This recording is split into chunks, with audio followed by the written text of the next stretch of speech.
All right, I'm just going to jump straight in here right away because I have to apparently turn it on and then it'll play. Choppy again. Oh dear. Am I hot? You're like clip. I think you might be clipping. I might be clipping a little. I might be clipped a touch. I'll speak more softly. I think I shocked the system. That's the issue.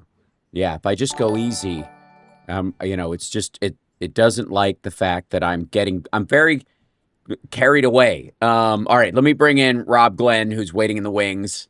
Hi there. Hello. Good to see you. Happy Friday to you as well. I gotta say I'm all right. After a week of shows so far, I'm relatively awake this morning. We had a show at the Viper Room last night, scheduled to go on at 10, which the last time Nerd Halen or even my band 01 played at the Viper Room and were scheduled at 10 o'clock, we went on somewhere around 1 a.m. because everybody gets punted. Okay, well, that's close. Horribly. And then, and it's bad. Like the schedule there has always been fairly terrible. And last night we managed to go on at 10:20. So I was like, what a miracle. What? Yeah. Well, were you even ready? We entered the stage at 10:20, which meant we had to set up, which takes about 20 minutes. So the 20 minutes before 10 that you're supposed to be on stage doing the turnover, we didn't do then. So it ended up being like 10:45, 75-minute show. And so obviously, it moves the show down. I feel bad for the people behind us and all that, but it was a great night. Good. And my second time using in-ears, so went pretty well. Like there's a learning curve, but it's working out all right. Do you feel like overall, like the quality of show is improving as way better. Oh yeah. Well, the biggest thing is I can hear the texture of my voice now instead of just the note. So when I get to the really high notes, I don't have to just punch through. I can actually hear it in the mix. We had a couple of technical snafus because I think Jeff, our drummer, kicked the mixer for our. We have keyboard tracks because we don't have a keyboard player. So on the Van Hagar songs that use keyboards, we had it like we played tracks, and on Jump, obviously. And so when the keyboards for Why Can't This Be Love came in, they were like 10 decibels higher than everything else in my ears, and my voice and the guitar and bass just vanished background. It just ate it. It just ate the whole sound. And I was like, wow, that's amazing. Your iPhone's like, hey, your volume has been too high for the last That's right. week. You are in a violent space. Are you in a war zone where a synth war is going on? Are you like, running around being surrounded by Are you in a techno nightmare of Terminator, proportions? So but that I think we can remedy. Figure that out afterwards. Okay, good. Put that on the on the Rob Glenn engineer fix it checklist, right? Yep. Gotta have the checklist. That's right. Knock them off one at a time. Absolutely. And we did. So, Awesome. I feel good about the four shows that we have coming up: Pittsburgh, Cleveland, Chicago, and Okay. someplace else Well, I'm going to that come we're to doing. Chicago and I'm going Yeah, to critique you and let you know on exactly how I feel. Thank you. Please do. I do. And most people know that I do really well with hyper criticism. It's the driving Yeah. force of my life. I have been, and I know some of the women in the audience will go typical, but as a man, I am driven more by hearing no than yes. Yeah. And Yeah. Well, so, you know what I mean? yeah, And if I was like from a young age I was trained as an artist and I was yeah, in a school that like critique was the main thing. And then the career I chose, basically I present things and people rip me apart every day. So like right. in my mind, like accepting or being able to accept criticism is probably one of the biggest skills anyone can have.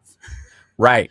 So, I hold on. I'm doing something real quick. Um, just that's very Friday eye in the background. So Okay. we have a ton to talk about by all means this morning, because behind the scenes, under the radar of the current unpleasantness in the Strait of Persia slash Strait of Oh Trump gosh. slash Strait of Uranus or whatever that we're in. The in the AI world, there were sort of ginormous leaps that Yeah. happened. You know, Before yeah. Go ahead. Well, before you jump into I have had a theory this week, and that is that could it be that it's might be impossible for us to have a world war again? Yeah, I think it might be. might be impossible. Not. It Yeah, might be impossible. yeah, yeah, yeah, It might be impossible. And the reason I say that is because of like in the like well, Ukraine used drones to effectively like push back an asymmetric force of Russia. Um, like if you think about Iran and us basically like not being able to have an effect on Iran yeah. with the most insanely massive military that ever existed on Earth, Hmm. then you think about like, well, what would happen if somebody invaded us? And I would Right. argue that the exact same thing would happen. Like we Yeah. would red dawn the shit out of any enemy that came our way. Right. Right. And it's kind of insane that we don't think that other people would red dawn the shit out of us. Yeah. Right? And technology is what makes that all happen. So it's my like I started to think this week about the idea that like maybe it's impossible to take anybody by force, whether it's us taking something else by force or Right. somebody else taking us by force. Right. It might just be technologically impossible.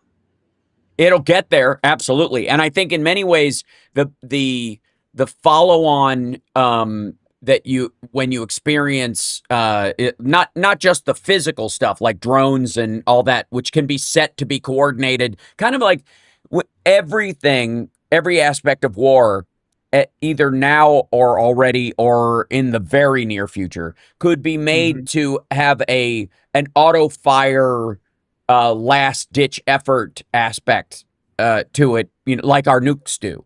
So our nukes are set on the thing that if they lose contact with the White House and the Pentagon under the assumption that they have been destroyed, they will automatically launch at their pre-assigned targets. That it's this fail-safe that's been there, and fail-safe's been around since 1965 at least. And the Russians have been presumed to have one. The Israelis are presumed to have one. That if it gets clear indications that it cannot reach anything and has been left to it, it is supposed to launch everything at the enemy. You could now attach that to drone swarms that are just Right. parked and attached to solar panels, always having their batteries charged. And maybe you have to come through there every so often and swap out the batteries if it's been 10 years, or make sure everything hasn't dried up. But with any kind of maintenance whatsoever, even a small country could create in case of emergency, break glass kind of military response. Yeah. That So could I throw out like a completely, this is like a different concept of mutual yes, assured destruction. right, This is the concept. So I've heard, I love Philip Ittner, but yes, I disagree with him on a thing. And that is that he's consistently saying that we should, like, the US military is not doing enough to learn from Ukraine right, in the way that they're like dealing with drones. And right, what if you considered the idea that you actually always want to keep your powder dry when it comes to technology of war, yes, because technology is moving so fast that what you really want to do is you want to be able to do whatever the current defense or offense is uh, at a moment's notice. right, So I would argue that you don't want to build up a, a defense which is on par with what Ukraine currently is using as a defense, yeah, because by the time you need the defense, it's obsolete. And instead, what you want to do is you want to be nimble enough to be the next Ukraine, to be to like to move quick enough and creatively enough to be the next Ukraine. And yeah. so I don't agree that we don't know enough. We're not paying Adapting, attention enough, right, adapting enough. I yeah, I I think that we're easily adaptable, or that hmm we're in a position to be adaptable. And it's really more about your ability to change than it is right, the like function of the weapons you currently have. Does that make right, sense? yes. Well, I also think there is. I think you're right. I do think um, there is no way we are not in the process of all the time that there's not entire sections of the government that are doing this kind of thing, like that are just like, okay, whatever's new, you guys are on it, and that's always been around. Like anything the enemy might be doing, Right. we're going to set a team of 8 people on it. Quite frankly, that's where MK Ultra came from. For all the news that MK Ultra is this big, like 60% of the CIA budget or some nonsense. If you listen to Alex Jones, you'd think that's what it was. But in reality, it was a reaction to the, like, oh my God, the Russians are learning how to read minds and teleport and shit like that. So we should get a mind reading teleport team together. It's that simple. Of course you're going to do that. Of course you are. Like, because you're going to, if it does work, what if you're on the, it's the old Dr. Strangelove, Mr. President, we cannot have a doomsday gap. We're like, boy, I wish we had one of those doomsday machines, right? Um, the the reality though is that over the years, all this stuff pops up and goes away and pops up and goes away. Now it's it is the primary focus because we have shifted into a new way of fighting in many ways. Yes. And the drone swarm concept, that let me like, especially when you're talking about China's whole like flying dragons in the sky show off thing that they do around Shanghai is as much a military flex as it is, some sort of just, you know, uh, pretty display for the holidays. Right. It is to remind people that all we got to do is attach a hand grenade to these things, and that's that. Right. By the way, we have a new thumbnail up on the that I literally just made from a screenshot. I'm going to open this up so I can show the thing of the show. I want to display this. So I took a screenshot of us while we were talking and made a thumbnail with the new Chat GPT like style or whatever, the image gen that they just announced Mm-hmm. and just showed. So while we were talking and while you were disagreeing with Philip Ittner, I took. I'm going to show it this way I first. mostly agree with Philip Ittner, by the way. I Yes, love I know, that guy. I know, I met him I in know you. Chicago, and I want to see him again. Right. So I Very took a soon. screen. I took a screenshot of us talking. You were in mid talking, and I was. Oh, look at that. You're Yeah. smiling, and I'm like, Oh, it works out. Doesn't matter. So I took that. I took that shot, and I put it into the new image gen, and said, "Give oh, us there we go. make." We're Terminator. Yeah, make us cyborgs talking about the edge of AI. And that happened while we were You put doing my this. hand up. I'm like, I'm angry. I'm Well, you angry. got an That's electric what we both screwdriver are. like your Doctor Who in your hand. And then it gave us this, because we built PCs before together. So it did that. I like that part of it. We both got the Okay. same. Apparently, we go to the same doctor because we have the same Yeah. hands, right? Which is We have totally the cool. same augmented arms. Yeah. And what I will say more than anything else, and this is a big aspect of this, and it's a big shift, all the text, all of it, even the tiny text up on the blackboard behind you, which is barely legible, is real. It's based on stuff now.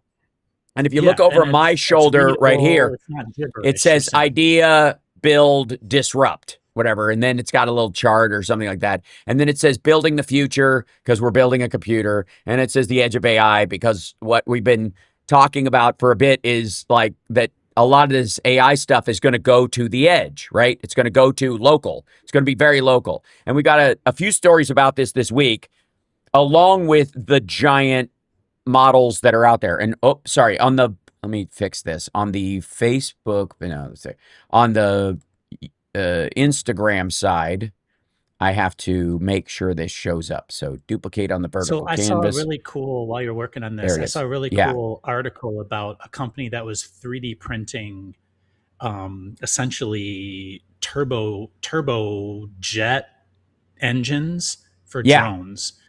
And it got me sort of thinking about the idea. So the World War II sort of old school methodology is you have an industrial base, and the industrial base is capable of like building tanks, and you line up your tanks in Arizona, and then when something happens you ship those tanks to wherever they need to Yes. be and you go. I mean, that's what our interstate highways are. Right. But actually today it's different, and that is you have the resources available and the equipment sitting there available that when you need the drone, you basically make the drone when you need it, not Yes. before, but when, right? And this happened during COVID when we needed PPE people's, and it was sort of like a ground a grassroots, like it just sort of happened, but people started printing. Oh, we can print PPE. Let's start printing it. And then all of a sudden, the car factory that turned into a tank factory in World War II, Right. the new version of that is the home printer that used to be making little like dragons now makes PPE. And then Russia invades and now they make drones and we become the next Ukraine. Like, so I think it's important to like start to rethink Right.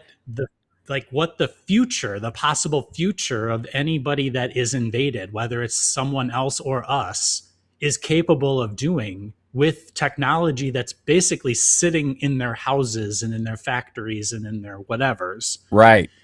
And you don't know what that can be because you don't know what they have, and you don't know what AI is capable of, or you don't know what Right. people are like. I actually would bet on people. And that's the Yes. thing, is like when anybody gets invaded by anybody else, going back to Red Dawn, Yeah. and just think about it from our perspective. If anybody invades us, fuck them. Yes. we're gonna take it to them, right? Like, and why would you not think anybody else would feel that way if we invaded them? And if you Right. don't, then you're just being fucking stupid. Right? Yes.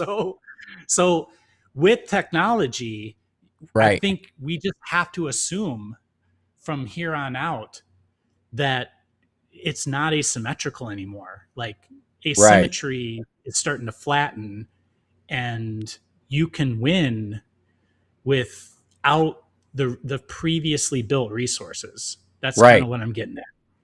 Well, and you know, the big fear that everybody has, um, you know, is that there'll be some overarching big brothery kind of takeover run by some master AI that's going to control Right. the whole world.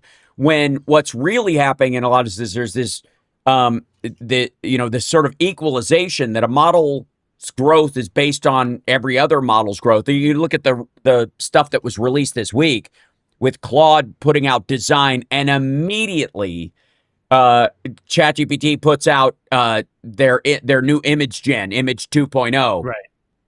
which I pointed out on Wednesday. Yeah, it was Wednesday. On the afternoon show, played a little Mm-hmm. clip of them announcing it with you know, Sam Altman and four of the designers, and then, you know, and it's great just watching him like bring out all the coders who clearly, I mean, one of the guys looked like the girl from The Ring. Like, it looked like somebody just poured water over him. But they're all just socially awkward coding guys. But the one key thing of the whole bit, the whole thing, was that he goes, and you vibe coded this part, right? That was the tell. Is that a lot of this is just them vibe coding it. So the next wave of AI design, I'm going to call it today. This is my big prediction. We'll see how it goes in the next 6 to 10 months. Is you'll start seeing people hired not because of their nerdy coding skills, who you know, are the guys who have dedicated themselves to coding and all that kind of stuff, but artists and Yes. Absolutely. psychologists and other people who and you know, and public speakers, people who have a lot of interaction with human beings, coming into vibe code like this piece of our stuff. We had a vibe coding team and they all sat together and vibe coded this, and it was well-known actor, well-known musician, well-known Tony Robbins or whoever, you know what I mean, getting together and going, this is what people need and interact with based on the audience and the user more than ever. Absolutely. And I've been saying this for as long as we've been doing this show, that the creativity of artists, while artists believe or sort of might see this as like a war on them, they're actually the best positioned, I think, to Right. utilize the technology. And then to your other point, you can that's starting to get proven by seeing the way that the companies that are developing the sort of foundational models, they're literally vibe coding using their own foundational model to make the thing that becomes the UI, the Right. operating system, like That's whatever right. the app is, right? And so I will not ever come off this point because I'm in this spot. Like I'm a person who must go down this road if Yeah. I'm able to survive in this Yeah. situation. And that is that, like, the curator of the choices becomes the most valuable person in that situation. Right. And it's not about what it produces, is about choosing the best version of what it produces and Mm-hmm. having that fit with. And so you get into it with, understanding, psychologists, understanding human behavior, understanding what people actually like. We talk about focus groups before, like Right. what people say is not necessarily what they mean. You have to like read between the lines, right? And so Yes. much of everything we do, media, advertising, marketing, it's like trying to get us to like believe the thing that is being said, the narrative, if you want to call it that way. Right. And in actuality, like, people are like squishy. They're way squishier than that. Yeah. And that's where we're failing right now, is we're not understanding how squishy people are because we're trying to fit them all into these boxes. and And we have been and for so like long that people think and we that's how it works. That exactly, it and it's there's not this how it works, no because when you it get punched, you like like again, like war is really, I hate using war, but this is actually, war is interesting in this case because when someone gets punched, they react. And Right. that's the real them because that's survival, right? Yeah. So like if you punch someone, whether it's economically, jobs, war, whatever, like they Yeah. will react. And Hmm. now how will they react? And Right. I'll always believe in the human being in that sense, like, Exactly. and Right. how they use the tool, because then they get creative. They get, you know, Well, the let's see, where was it? I just favorited this one, so you can do. And by the way, thank you, Jimmy. How do we make phones hands free for apps using AI? Okay, to the meta voice. glass. Yeah, Yeah, the meta glasses are the kind of the primary way. If you're not looking at the screen, like that's one of the ways that people have done it. Any any earbuds operate as a hands-free thing for your AI as long as you can trigger talking to it. The difference is if there are some that come with an app that are automatically built that they're they when you put them on, they open up that app in your phone without you touching it, where you're talking to the model of your choice. That is going to become increasingly more common. And the AirPods, for example, on Apple are going automatically talk to Siri, and Siri is going to improve drastically over the next couple of months. It already has, but it's already using the ChatGPT, and then they switched to Gemini, I believe it was. It's just jockey back and forth. Ultimately, what there will be is if you have a subscription or you use one and you just like it, you'll be able to, in your phone settings, just scroll down and go use Opus 4.7 or use ChatGPT 5.5 or use the top model of OpenAI or whatever, or Perplexity, whatever it is. And that's who you'll talk to using Siri as the overlay voice for how it interacts with your stuff. That's how it's going to operate. And it's already, you can buy a like a set of they have the meta glasses, which are like $400, but that just goes through and I use them for Nerd Halen, but mainly because I could record and take pictures with them while I'm live. There's a bunch of those things now, and they're like $50. They're really just over the ear earbuds with open air headphones, and that's how you do it. If you just open up the app, I have on my phone. Let me see if I can show everybody. Well, I gotta go back to here. Um, don't judge me by my Duolingo, because it hates me right now. But you'll notice that I have an Ask ChatGPT, and then I have Talk to Gemini, Talk to Pi, Talk to GPT. I created shortcuts on my phone that are one button touches for it, so that I could experiment with them. And yeah, and I, that's how you do I it like, with just regular headphones. yeah, and they're not different enough that it makes a difference. That's that's kind of the Right now, point that I yeah. keep trying to let everybody know. Like, Yeah.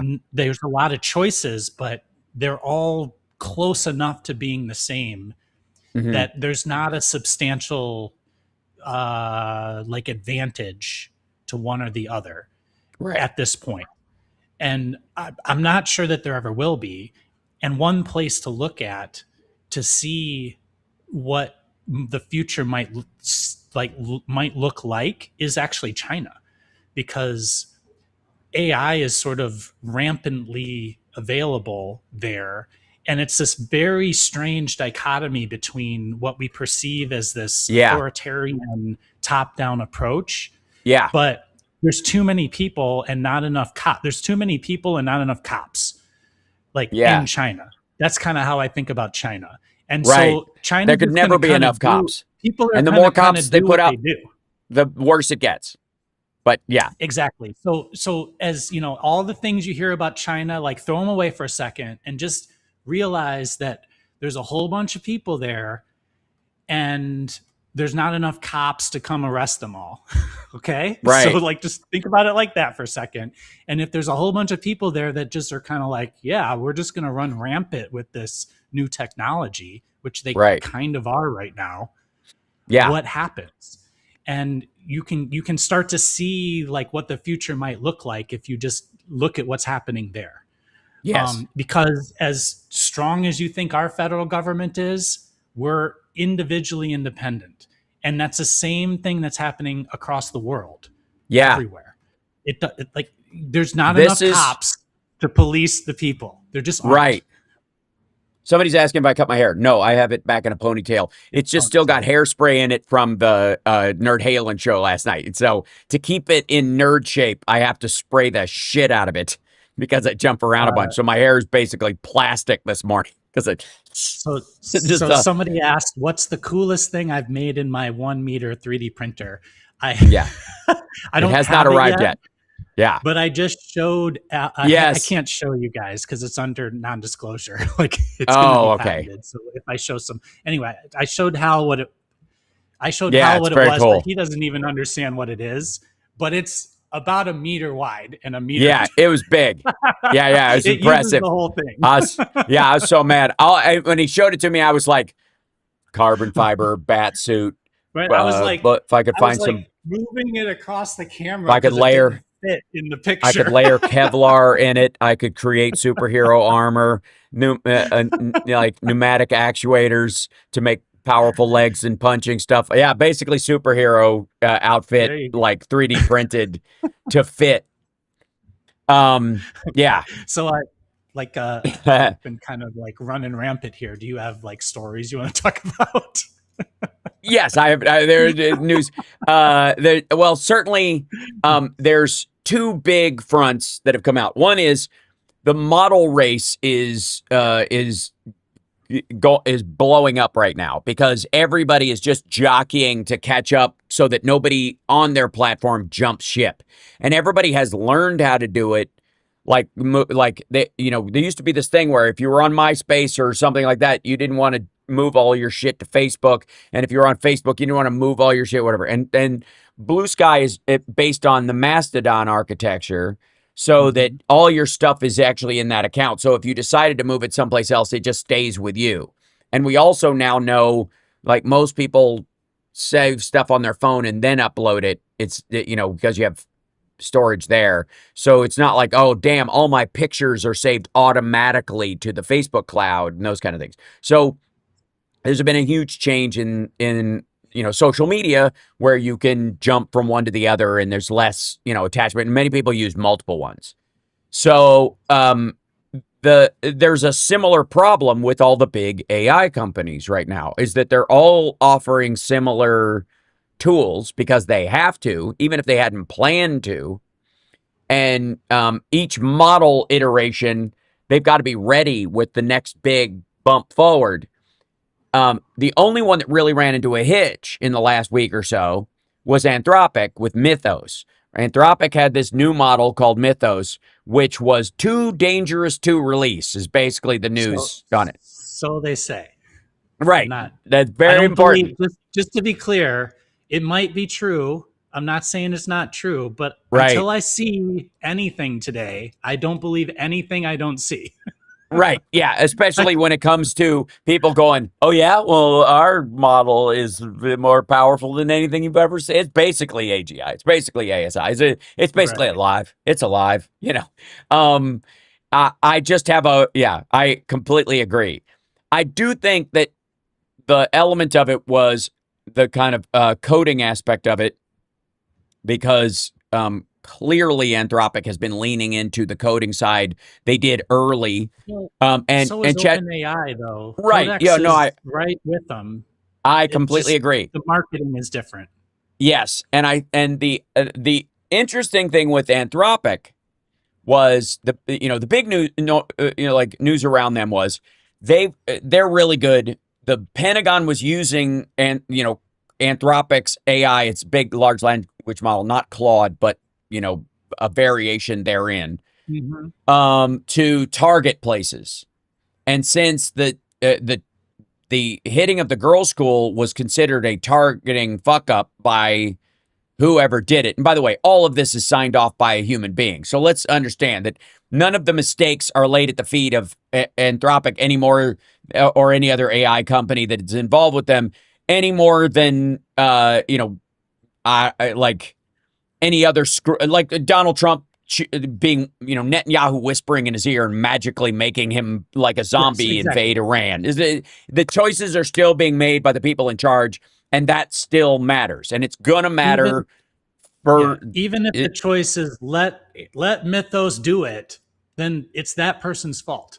Exactly, That said, totally let Mythos do it. right. If Mythos Yes, messes up, it's the person that chose to let Mythos.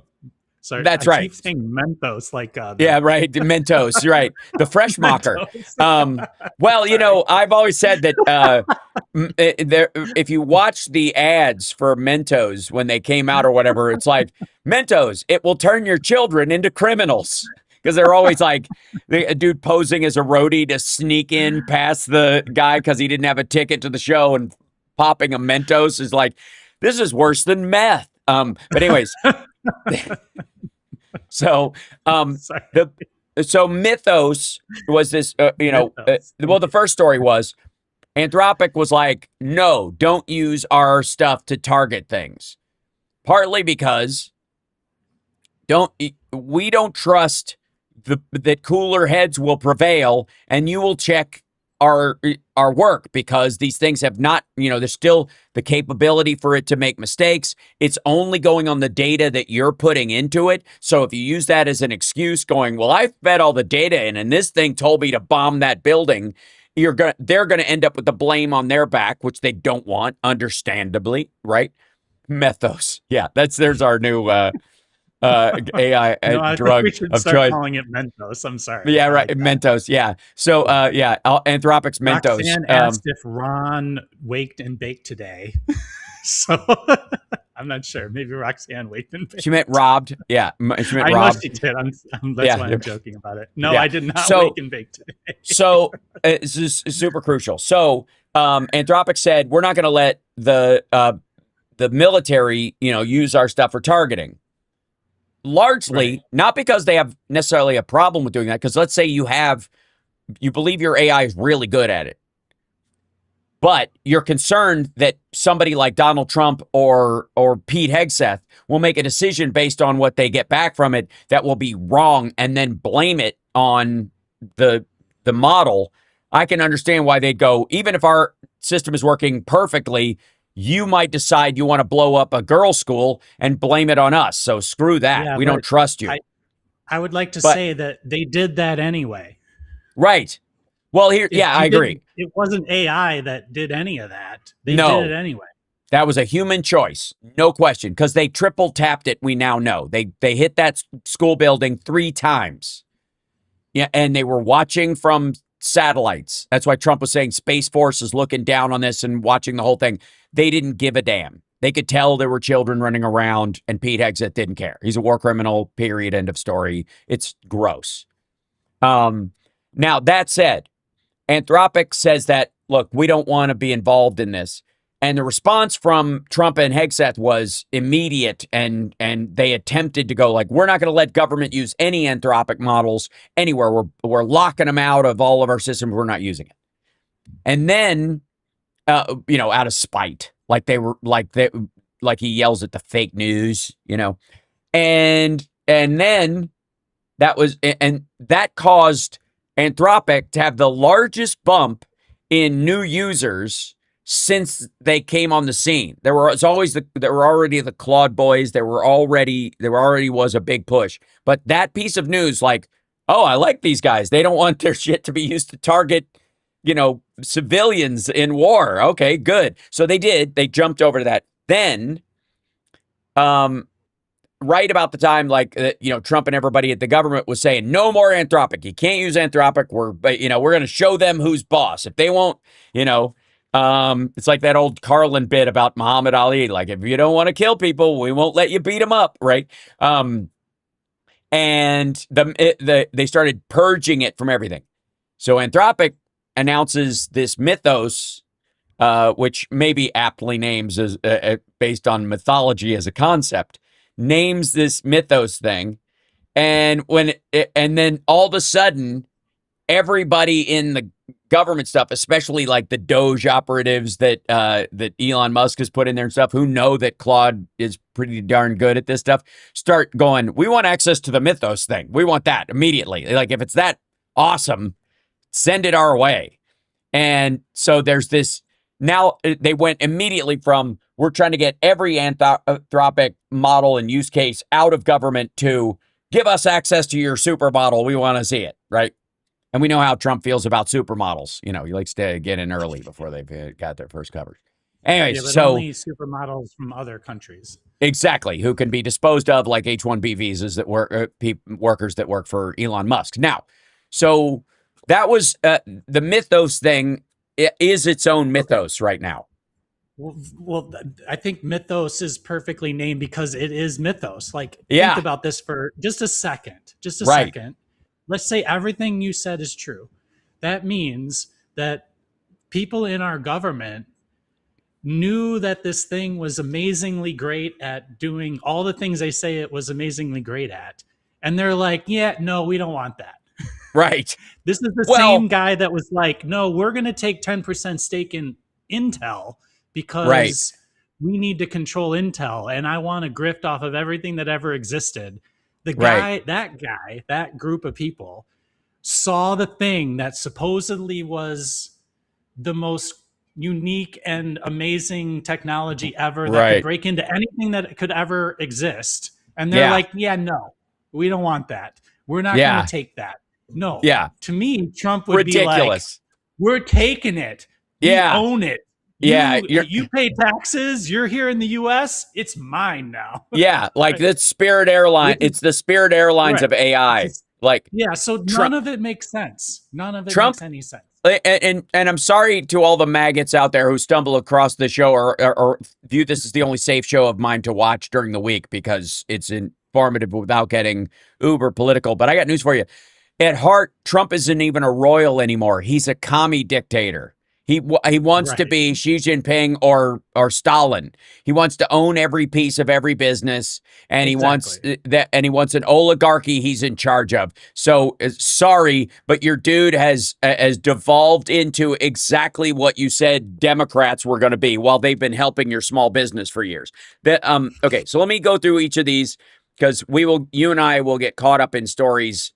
And off we go. So right about the time the Mythos thing comes out and there's this illusion of another too dangerous model, they do drop 4.7, a small upgrade from 4.6, but that's very good. And with it, they release Design, where it can make a shit ton of stuff. And I'll give an example of that in a second. We'll do like kind of a live thing where we make Anthropic, right? Yeah. And so in response to the Mythos and the dropping of Design, OpenAI releases, and I gotta say, this is just like silly.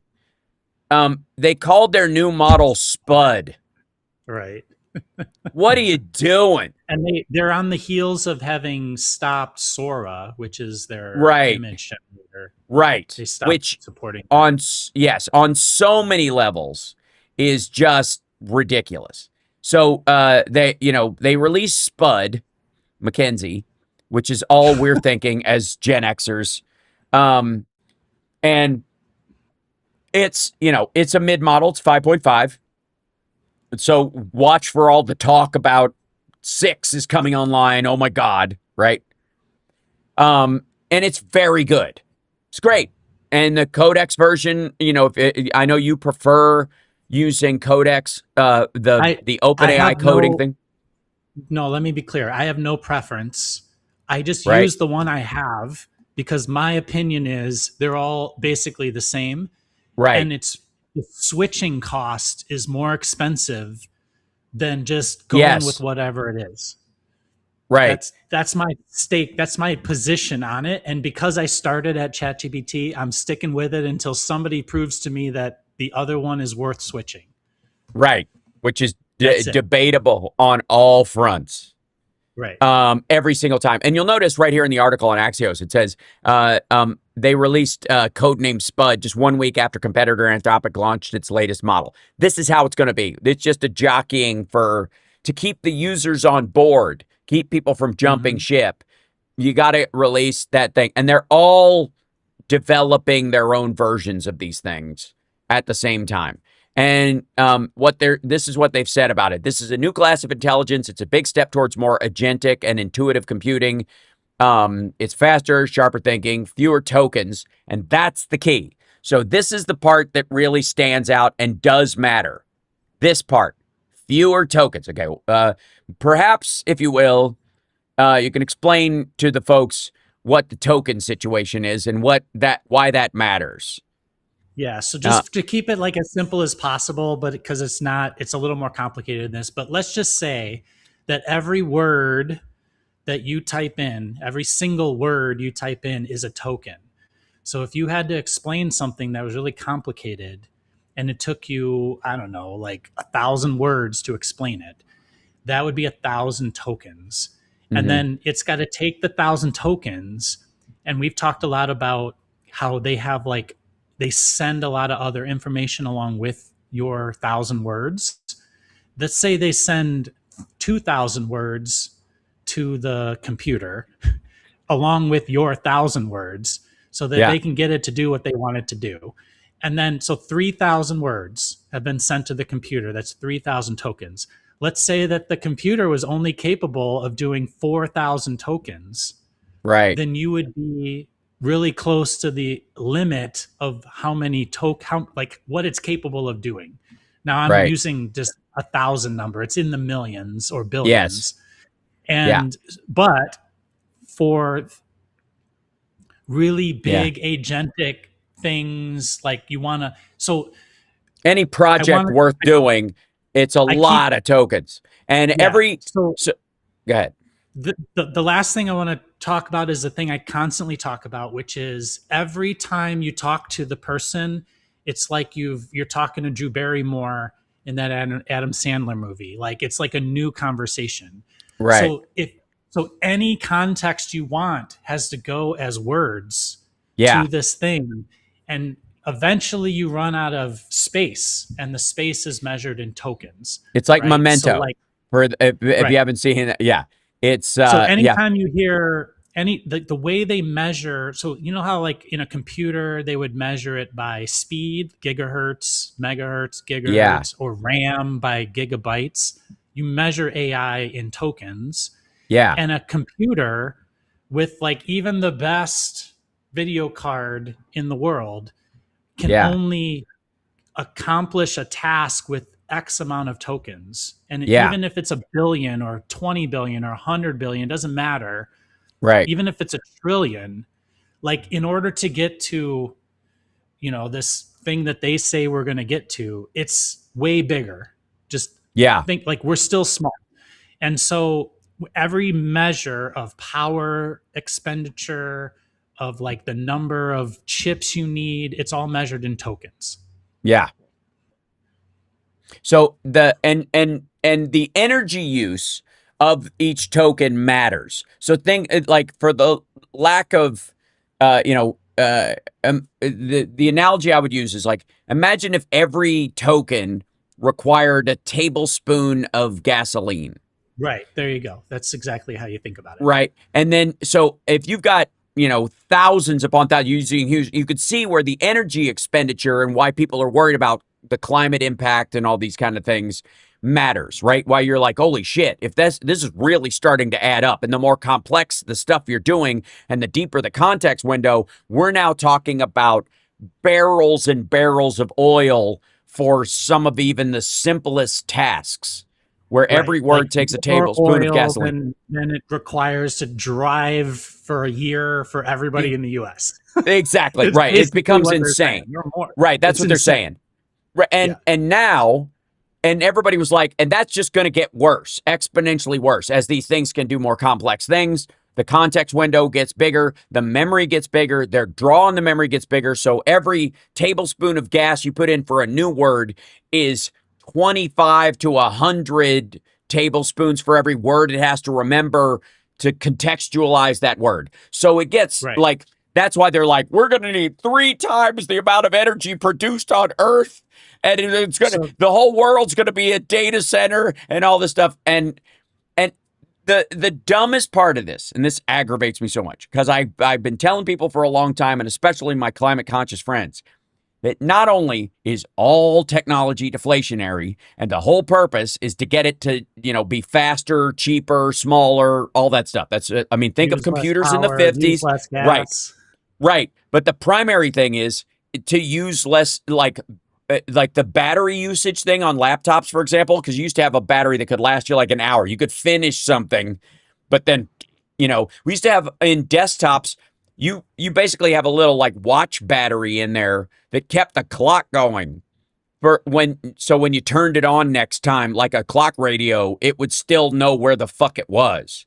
Right? That's where we used to be with this, because there was no battery that could do the job that you could put in a computer at that time that would be useful beyond that point. You couldn't maintain a charge long enough without having to hook up a 12-volt fucking or a car battery to it. It was just dumb. So now what's happening is there are two things happening in parallel. One is the very technology itself. Oh, Rob moved. Sorry, no, yeah, I opened a window. Sorry. It's okay. The very technology itself, the key part of this is the very technology itself is like its own iterations are becoming faster and smarter and using less information. That is one of the key markers of our model is better. It uses fewer tokens and less energy to process those tokens. That is already a key part. Yes. So the key. So a couple things. The key is for it to be what they say it's going to be. They're lying about all of it. The key is if it's going to be what they say it's going to be, they have to do this. They have to make it more efficient because there's not enough power generation. There's not enough oil in the ground. There's not enough silicone being made in Taiwan for anything they're saying to happen. Right. So the only way to do it is to make what they're already making do 2, 3, 4, 10 times the work. That's right. And that's efficiency. And exactly. I want to just say this. It's like Zorkit or something. It says it's beginning to appear that you can't brute force the human brain.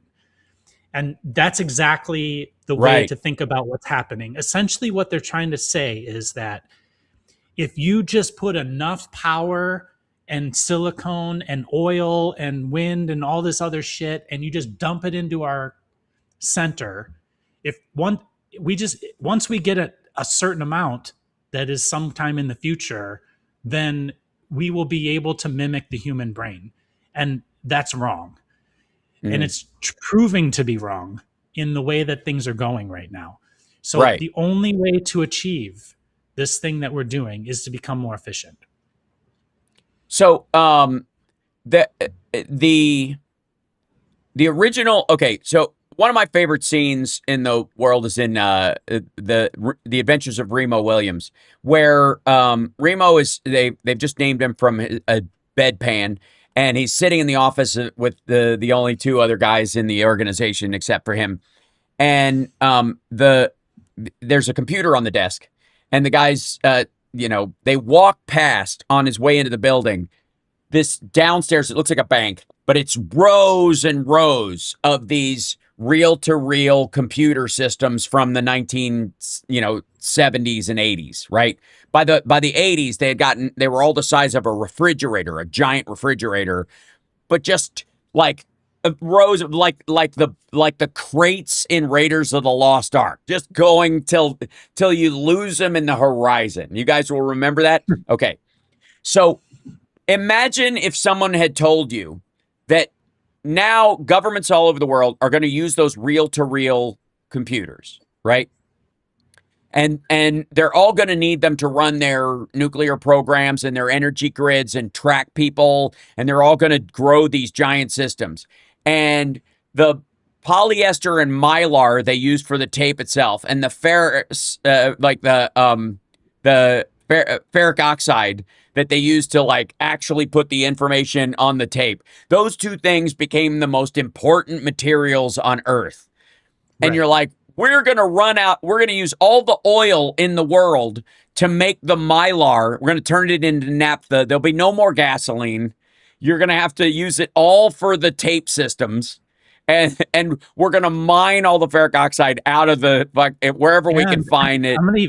I'll go even further and say there's not enough space on Earth to put all these things. So we're going to make satellites and put them on the moon and in satellites in space, because there's a lot of space in space. Yeah. And that's actually what they're saying.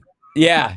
So imagine if people told you that at that time, if somebody said that, like governments are using these big reels, and they brought one onto like fucking PM magazine or whatever was going on in the early 80s to go, this is a 1 unit of a computer that NASA uses with a reel-to-reel system, which is incredibly capable. And, you know, the punch card system enters in all the data, and we have 4 people working at terminals, and they enter in there's one of these for every component in NASA. And then they're like, which if you extrapolate this out, if the government starts using computers at this rate, whatever, there will have to be 64 trillion of these things in the world. How in the world we need to start buying them all right now? We need to start building them, and then the Earth Day people would just, their heads would just go like they would keel the fuck over.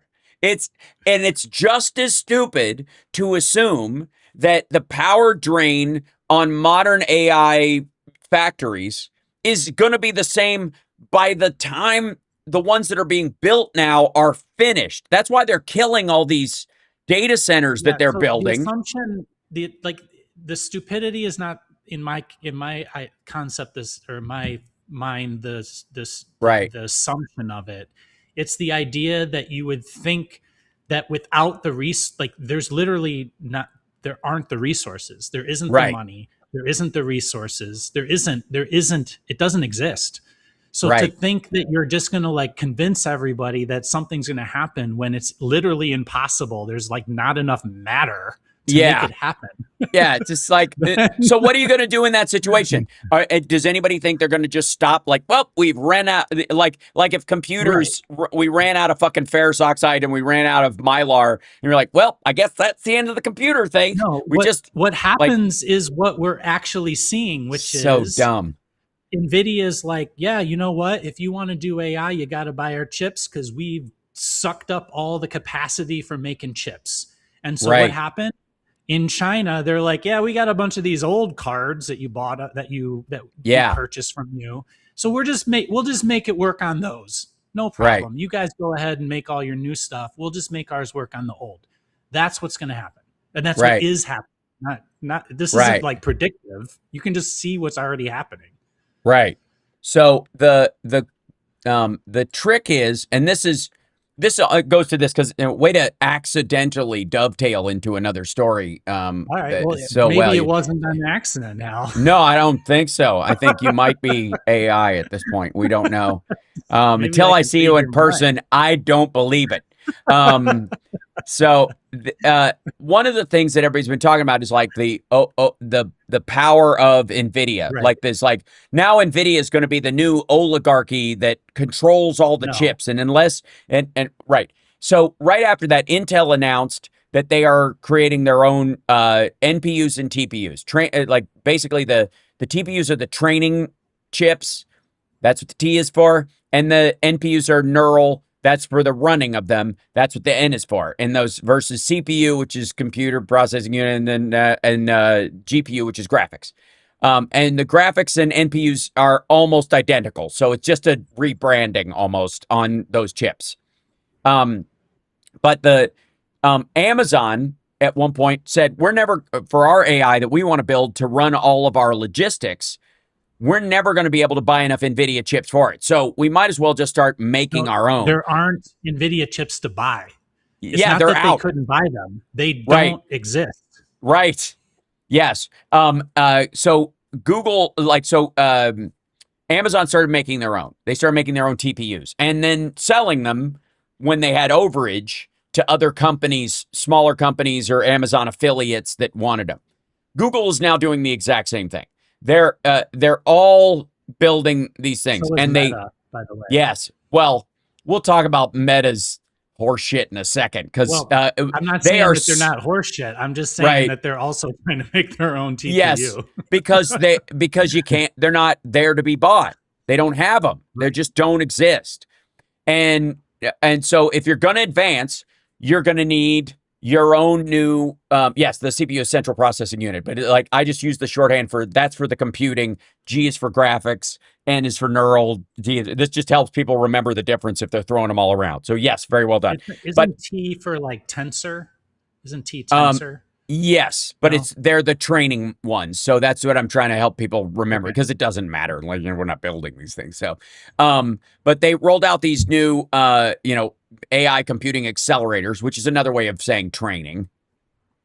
At CloudNext, the company introduced its 8th generation of tensor processing units, or TPUs, AI accelerators used to power computer servers and data centers. Earlier general-purpose versions of them perform both the training of AI models and inferencing, processing AI workloads, which is what previously NPUs have been doing. There's now no difference. There's no real material difference between them. They just have to be able to calculate really high and use as little energy as possible. So what's happening is NVIDIA builds these amazing chips. Everybody else is like, well, we can't buy them because they're all bought out and is for nerds. So Yep, yeah, is. it is absolutely. So since they can't buy them, they start making them. And there's no reason to just copy it outright. How can we make it better for what we're doing? So they make a specific thing, and they know the kind of computational workloads they're looking to handle, and they can refine chips, even making ones that don't have to be like 2 nanometers. They can be 6 nanometer ones if they're or 8. Specifically designed to do the thing that they want to do. Right. Effectively, they're The purpose built. And the throughput doesn't have to be as high because you're building it for, a chunk of the process instead of the entire process. So CNPU is Central Nerds Processing Units. No! The chat room is just getting really, or slamming us. Here's what this is the story I think that is very Rob Glenn, I told you so. I don't really say I told you so that often, by the way. Well, you should, is my case. You bring it out of me. You bring it out. Yes, I do. So one of the things that Microsoft and Meta announced large staff reductions as they spend big on AI. So this is one of those situations where two companies fucked up. They fucked up, to quote the Big Lebowski, or the Little Lebowski, I guess, technically, is that Meta spent all this stuff on the metaverse, even changing its name to Meta to chase that storyline, paid a bunch of people to do this, virtual environment thing, which is not there yet. It's going to overlap with AI very soon. The like 360 image that they just had ChatGPT's Image 2.0 make is a big step in generative 360 environment stuff. That's really going to kick off a new thing, right as Meta's just dropping their entire unit. I want to throw out a term. It's called Gaussian splat. Yes. I just love the term. Yes. But the future of 3D environments will run through the technology called Gaussian splat. Splat. Yes. Right. And there's a bunch of big advances that have been made on Gaussian splat recently. But that has nothing to do, as does AI, with why Microsoft and Meta are firing 10% or 7% of their workforce. At any given time, both companies have run down a rabbit hole or a path financially that didn't pay off. And so they're severing with it in the same way that Jack Dorsey's company fired half of its workforce, because they didn't need, the company's not that big, so they don't need 8,000 workers. They cut them because he had hired them in an act of hubris, not because you can replace them with AI now. It's bullshit. And they are doing the same thing, but they're blaming it on, like, they're making it look smart But like, or we're reducing workforce because we're working towards a more efficient and powerful system. We're like, no, you're Right. not.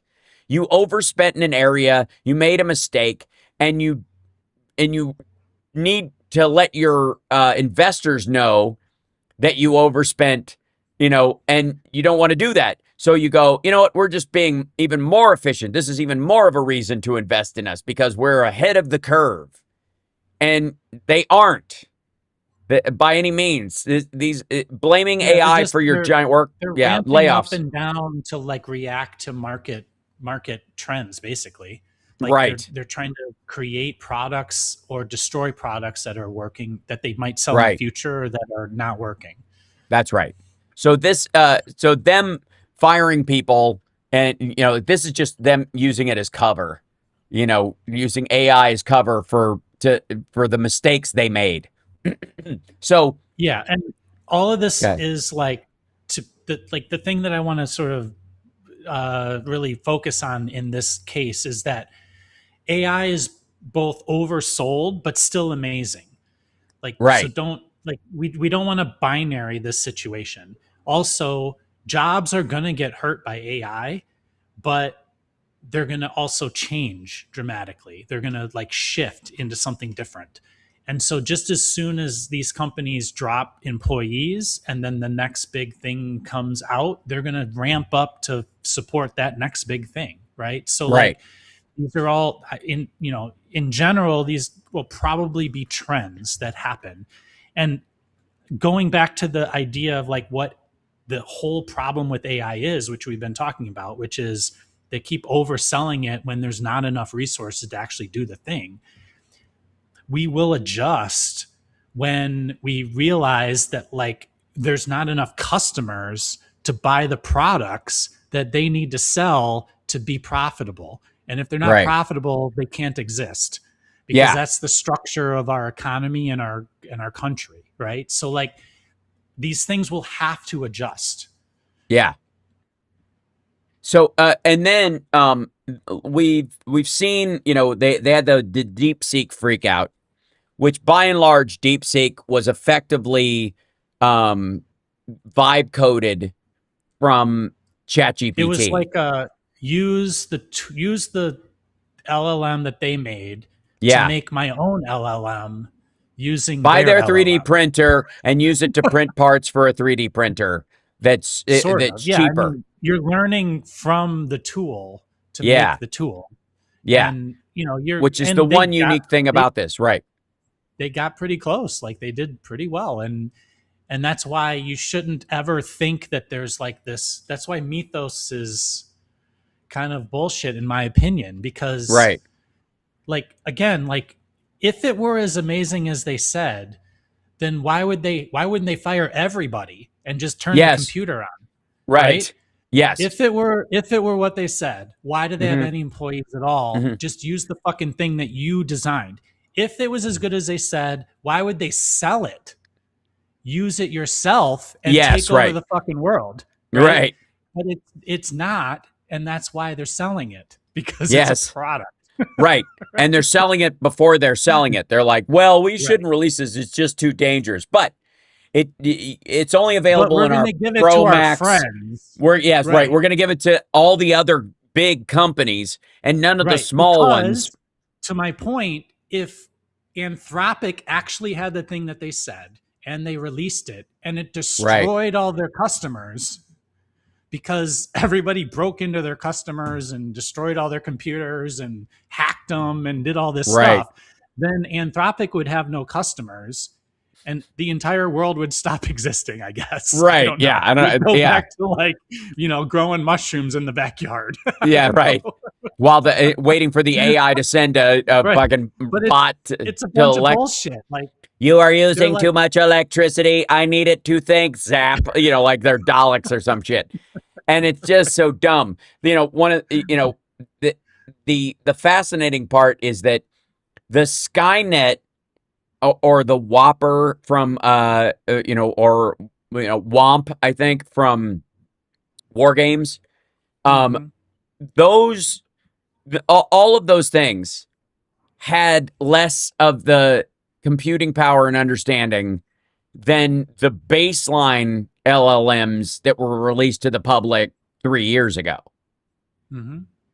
Like, not even close. Like, they were, Joshua, for all of his, like, brilliance, and curiosity, was effectively portrayed as a child. Because it kind of was. And the version that we have out now is so far ahead of that can you imagine, like, Womp the Whopper or Joshua being released to the public back then? The thought would be, oh my God, thermonuclear war. Well, nobody would know how to use it. Right. Well, put that aside for a moment. I'm just saying I'm talking about the panic. Yeah, I got what you're saying. The hair if pulling. What the panic was true. Yeah. So, Alucia says destruction of small businesses is gutting the economy and housing, and I would argue that it's not AI that's pressuring small businesses in the economy at all. It's in housing. Excuse me. It's just boring economic taxation. It's tariffs. Representative things, right? Yeah. Like it's a tax code that's totally atrociously wrong for today. Right. And the reason it got there is because Congress hasn't done anything for years to fix it. And tariffs, like you said, and so we can, like, it's not AI. We can fix this by voting smart people in that will actually do some work to, like, relook at capital gains taxes and right. Like the way that you tax small businesses. And I just saw this article that there was, I don't know if you saw this, that there's like a website that the administration is putting up for small businesses to, like, apply to get tariff refunds. Yeah. Have you seen this? That, like, oh yeah. To me, that looks like the biggest grift that ever happened. Like, make PPP look like nothing. Right. Like, oh, you want, like, who what's your name again? We'll give you the money. Or what do you think? Like, let me show me your Twitter account. Do you like Trump? Sure, we'll give you some money. Right. So hold on. I want to open a couple things and show these things. The primary aspect of like the impact on AI is going to benefit small businesses over large businesses, because one of the glass ceilings that a lot of small businesses have is the amount of capital required, money in the bank, to hire and production expectation to hire new employees. And to get from 10 employees to 20 employees is a huge leap, and from 20 to 100 is an even bit, is an exponential leap from that. If you could get 5 extra employees work out of the employees that you have, you could bypass the 20 employee mark and go straight to the 100 employee mark as a small business. And that option was never available to you until this stuff came along. It just wasn't. And it was how the big businesses, kept just rested their elbow on all the small businesses, because what it would take for you to make those leaps were so incremental and fraught with so much stuff that, because I've been working on the concept I'm working on for myself is my own sort of like one-man movie studio. And that the idea that I can make features using real actors and normal prosumer gear that competes on the level of at least the Netflix films, not eliminating the actors and the performers that are in it, but allowing those actors who aren't hired by the big productions, because there's only a limited amount of money for a production of that budget, that would just art that would never get done, never get seen, never reach its way. And if it did, it would take you 5 to 10 years just working through to get the money from a bigger studio to make that happen. That's possible. Like, we're on the cusp of it. It's technically possible now. If I did nothing, if I shut down my show and did nothing else, I could, 10-second increment my way through a feature film. And by November, I would have a movie that I could put out with real actors in it and all that kind of stuff. In a few Yeah, months, yeah, we've shared in the past. There's a YouTube channel called Corridor Crew, yeah, and if you like subscribe to them and look at their history, they're putting together this. One of their content creators is putting together like effectively a green screen app, uh, yeah, app, like plug in, an AI enabled plugin that will effectively like do mask perfect out your green green screen, screen. Yeah, including like and so hair strands, like super fine, really well done using machine right, learning, better than so anything that's existed so far. and Quarter Crew is essentially a special effects office. They're like a Yep. group of people who like are contracted to do special effects in movies. Yeah. And the way to think about what I'm just kind of talking about, if you go look it up, is they're really like when they talk about these tools that they're trying to develop, they're not a big firm. They're just small company, relative to the other companies that are like Right. doing this kind of technology, and they're trying to create a product that they can use to do like production movies. But if you use the Rob Glenn Good Enough concept, Yeah. like their tool, which they developed on their own, They literally vibe with coded one it. computer, they vibe Yeah. coded it. It if you just decided you were like not worried about the minor imperfections of its ability to crop out a green screen, Mm-hmm. you could probably have a 3 to 5 person studio Right. and a couple of actors, and you Mm-hmm. could totally make feature movies. Yes. You absolutely could. And the way that I think about it is back in, like I have the advantage now, like you with your son. My Mm-hmm. kids, I like show my kids the movies that I saw when I was a kid, and I was like, this was meaningful to me, so I want to show it to you. Like one of Right. my favorites is The Last Starfighter. Oh yeah. that movie, like Sandozan. Yeah. I saw Yeah. that when I don't even know how it was. I was pretty young, and it was like meaningful to me. And I Oh showed yeah. that to my youngest, who's like really into sci-fi, and he was like, "These graphics suck, Dad." It was the but first fully but computer generated, spaceship exactly. fights in movies. First ever. But Yeah. it works. It works. He still got it. He got the Yeah. story. He enjoyed it. It was entertaining, and you can do better than The Last Starfighter with your fucking phone right now. Yeah. And so if you just elevate it like one level with Yeah. what you have, you can absolutely do that, right? Yeah. And and and so we have to sort of back ourselves up and realize, like, on a sort of like ground a grassroots level, I guess you would call it, Yeah. you can absolutely compete with these things if you stop measuring yourself by the same measure that they measure themselves by. And that, I would Yeah. say, would be a feature movie that needs to make $100 million or 200 or $300 million. If a Right. 5 crew small business was able to make $2 million on a movie, they would be feeling like they did a pretty good job. You know what I'm Yeah. saying? And they Well, and I would go think home and they would like support their family and their kids on that, and they'd right. be fine.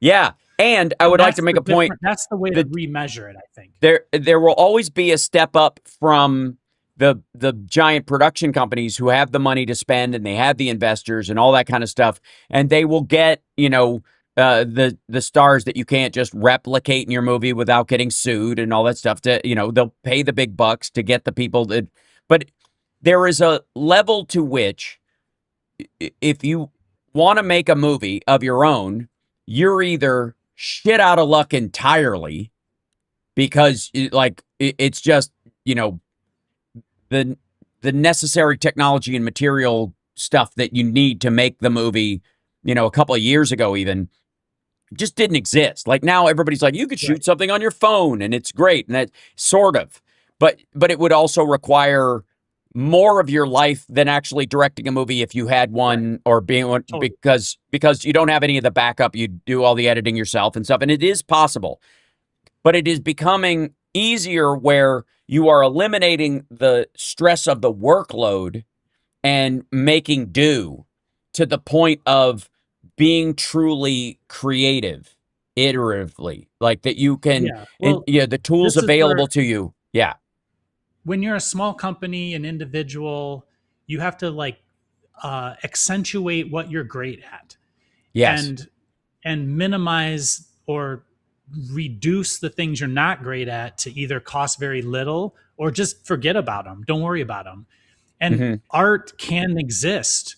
If you don't have the best special effects, but you have really great actors, you can get close enough with your special effects that it won't that you can get the point across without with people suspending disbelief is the point. Hmm. And so and that's what technology does. And and in general, I think the most important part of this conversation is how we measure it. Right. And like people don't need to be Disney to make a living. Right. Like that's like you don't need to be chosen on Shark Tank to make a living. Like Yeah. that's fake. All of that is fake. You need to go to work every day and make a living, and you can do that in smaller chunks. And the tools, the delivery mechanisms are out there for almost all products for that to Right. work these days. Whether it's video, image, movies, product, like you name it, you can deliver it to targeted people using technology. Yeah. And again, what I want to make clear to everyone is that the goal is not, and I don't think it's possible even because, again, the funding and the stuff that's available to you in all these circumstances is, when you're with a big studio and you have access to investors and all this kind of stuff, it's not even the difference of you're going to put all those crew people out of business, or they're going to lose their jobs, because they aren't. What's going to happen is the few people, the 8 or 10 or 20 people that want to make a movie together that would have never been able to get it off the ground now can make something of the work that they believe in and want to make with the tools available to them, in the same way that, you saw what was it? El Mariachi. El Mariachi was made possible because cameras had reached a certain point where the quality of them, while it was not up there with the 70 and 35 millimeter camera, that you would see in a regular movie, it was still good enough for what was played in theaters from the early 70s. And if you Mm-hmm. stylistically made it like the early 70s and people expected that, then the shitty image quality from an 8 millimeter video camera didn't make the audience mad, didn't make them upset with you. That they expected it going in. So if it looked a little like a spaghetti western, that was cool. It was stylish. It was kind of grunge, was really what it was. Like, grunge music literally brought around the possibility of 28 Days Later, El Mariachi, and the Blair Witch Project, because those were Mm-hmm. the first time where that technology, what happens to the focus puller and the camera operator and the Steadicam guy in a world of everybody's shooting with their 8 millimeter cameras, and the studios are just going to shoot everything on 8 millimeter now because that's where it is. That didn't happen. As a matter of fact, the camera technology went through the fucking roof. Like, what you can do, I don't know if you've seen like some of the racing footage from F1 Yeah, and some for of that sure. other stuff.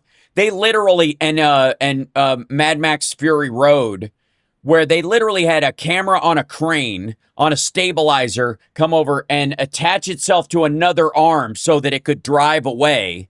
So they had a camera on the arm on the car. And then when it ran out of space and you wanted the camera to move away from it, they literally physically shifted the camera to another vehicle, and that vehicle went away. Drone cameras and the quality of those went through the roof because the expectation of audiences got so much higher. And now TV looks like movies from the 90s, early 2000s. And feature films, to draw an audience, have to be that much more extraordinary. They have to show off the fact that Tom Cruise was really in the plane, those kind of things. And that's worth going to see. So it doesn't mean that you're going to take the work away from the people who are making those movies. It's just the reality of advancing technology, putting more tools in the hands of creators. It is taking Mhm. away the permanency of the gatekeepers. They still exist, but they're not permanent anymore the way they were. And now you've got a chance to do these things. It's the democratization of these tools, and you can use them or not use them. The idea that everybody is just going to like sit down and go, "I'm feeling melancholy. Make me a movie with Reese Witherspoon and Luke Wilson, where she's a police officer and he's a construction worker, and they fall in love in spite of all these things, and give it a great soundtrack, and you can just sit back and just dopily watch it. Right. Like, I didn't like the way it ended. Change the ending to Like this next time I watch it. Like, if nobody's gonna fucking do anybody who that. tries to do anything, like they're like, well, I like it, but it's not quite right. I Yes, wish it were. And that's how like almost everything works. Like I wish the lighting were a little different, or the color was yes. different, or the scene was different, or they said something slightly And if differently, right? yes, And and if that's the somebody art. else is responsible for it, you let it go. But if you make it, it's like almost exhausting and like, that wasn't what I wanted, right? Because you expected it to be exactly what you wanted. So there's always going to be a letdown in that iteration. The vast majority of people don't want to have to make like, okay, what sitcom do we want to watch tonight? Let's have a sitcom starring, Ray Romano, and put in a picture of Uncle Charlie as the neighbor, and like, let's all discuss this over dinner. What a fucking waste of time. There are artists out there who want to tell you a story, right? And let them. And if you like them, you'll move to their stuff and you'll see more stuff from them. And if you decide to do it yourself, you now have tools making it more, possible for you. So You I could you like, could argue that's like part of human community, that if you yes, came up with a excuse me. thing, Yeah. then it's not as good as you want to see what somebody else would come up with. Right. Like that's community. That's you like Yes. wanting to like connect with another person through their art, and that will never go away. Right. So the Um, the idea that everybody's gonna whoops, what is that? I accidentally popped in a new version of myself. That was funny. Um, uh, the the fears that most people have around this are very sort of doomer, long range, ad absurdum, ad infinitum. This burns out to eventually there's a giant Borg planet and we're all just battery cells for it and Plugged blah in, blah and blah. we're in the matrix, basically. Yeah, and it's so tiring. Like, and Well, I the, I would say like we like that's where I say my agency thing. Like yes, maybe that's what would happen if you let it happen, but don't let it happen. Like thank you, that's Alyosha. why we have agency with everything. Like Right. you pick up the tool, pick up your body and go do something different. You can choose to Yes. not consume it. Yes. And like if TikTok is full of AI, get rid of TikTok Right. until find the thing that says we're not AI and they can prove it, right? Like and the market can shift like that by Yeah. us shifting it. So, hold on. Let me open this up real quick. I'm gonna turn off the audio on this so it doesn't annoy Rob. So Um, put it's Joel Hernandez said put Hal and Rob in a buddy movie where they have to convince Skynet not to kill humanity. I could do it in 10 minutes. I could do it in I, 10 minutes. You are incapable of enough smart variability that you're in ways you're not even aware of. That if you eliminate humans, you will not be able to vary yourself, and you will categorically create the end of your own system because you are not there you go. organic and you can't think like an organic system. You cannot be fundamentally aware of what you might run out of, even if you measure it. And you won't, you can't, you're incapable of the creativity. That's why humans are necessary to make you in the first place, and why they will be necessary to keep you around. Chris B says, I choose not to consume AI music because it sucks. Um, Whether you think it sucks or not, like I would argue that like most people can tell that it's not real. Yeah. You can tell when a reel on Instagram or YouTube is not real. Yeah. And it's subtle, but that's the uncanny valley that we talk about. Like Right. we're like capable of noticing things that we are even subconscious to us. Okay. So All right, my figure favorite, three. yeah, a favorite part of this. Okay. So um that was my favorite part of this whole video, by the way, is where he throws it over his shoulder like a continental soldier. You'll notice this one part of it here. Boink. See that little piece where he cleans the thing and then he throws it over his shoulder like that to hang on to it, Yep. to free his hand up. Okay. So, because this is trained on how humans do stuff, even if it's not the most efficient way, that's how they're doing. So, this is not teleoperated. And I want to be really clear about this. What makes the Figure 3 and some of the other models like the Atlas amazing um, is that, like the Tesla bot, for example, almost everything you've seen from Tesla of the Optimus that is like impressive at all is teleoperated. There is a person with gloves and a VR headset on moving the robot in space like they're playing a video game. Period. That's the and Optimus is generations behind everybody else.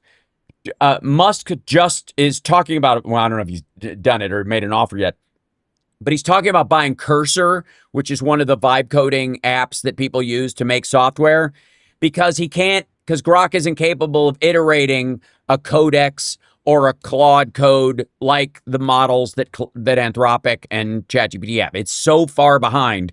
He's just got to do the old-fashioned acquisition thing. Same thing Meta is doing. Their AI, their LLM sucks, so they have to buy from other companies the entire system and then attach it basically to their workload.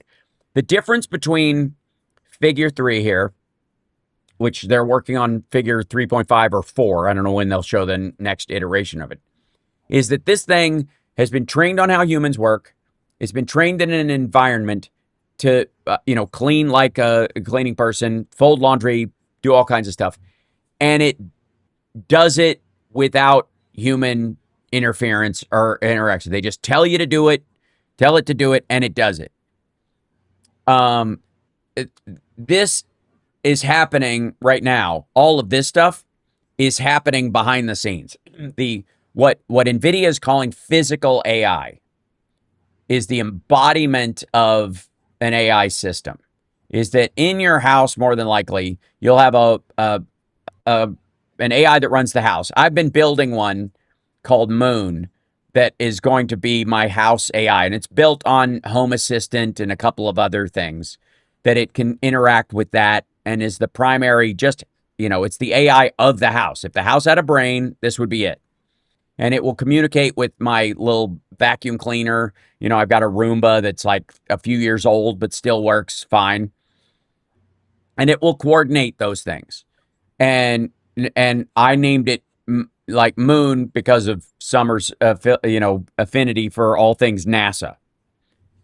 And it's, so Moon in the theory, when eventually these robots come online or you're able to get a humanoid that works with it, Moon would basically tell the robot what to do along with me. So any automated tasks I needed to do, Moon would set the schedule for that. So I wouldn't need the robot to be this super hyper advanced autonomous thing at all. It can operate on the technology that's available now. It's just a matter of availability of the actuators and the physical part of it. Building this robot, right, as in this form, is not the hard part. It's the autonomous AI that, balancing structure and its understanding of what needs to be cleaned and how. Well, Moon would do all the heavy lifting for that. I would argue that the building part is what we should be building in terms of our manufacturing infrastructure. Agreed. So if you start thinking about all the components needed to do electromechanical movement in the sense of what this is, then you have like a list of manufacturing capabilities that we should be investing in. and we Right. should be ramping up on. And you could argue that we're sort of like a solution or an end first kind of society where Yeah. you don't build the building blocks without the end goal in mind. Yeah. So that's what they're doing. Like, if we want to make figure threes here in the US, or any of them really, then we need to be able to make all the things inside of that thing. Yep. We'll do Soulcraft. I will play those songs for summer. And So, then after you make the things inside of it, everything else is software effectively. yep. Right. Yeah. Once you and we are already, I would argue, we are already at the Rob Glenn 99% rule with these hands I and could these use that actuators. right now. Yes. I could increase the productivity of my shop right now with that, with whatever that is. I don't even know all that it can do, and I already know I Yeah. can use it. Right. Yes. Even if it hands you tools that you need while you're Exactly. working, Even if and it literally just like put the tools on the table when they were supposed to be there. It could right. be that easy. Yeah. It's a nurse that goes scalpel. Yeah. Yeah. Or Retractor. even Right. like, we're going to run this job starting at 8 o'clock. Overnight, the tools get on the bench, get cleared off, put away, and then the tools that are for the next job get put there. Done. Right. You Which, know by the how way, more is a efficient that shitty. would make you? Totally. And is a shitty job for a person.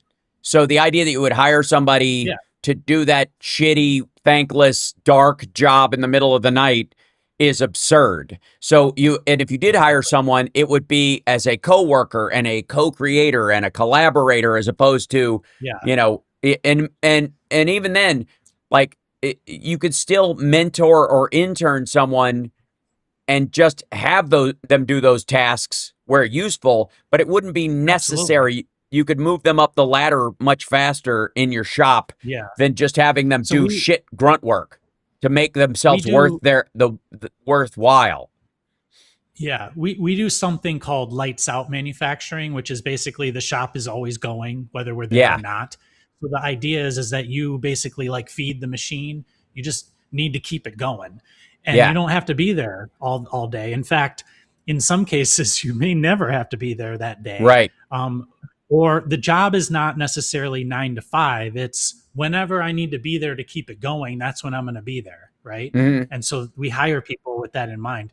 One of the big problems we have, there's like silly stupid little problems, like we had to order some stuff and it comes via FedEx, UPS, USPS, whatever it is.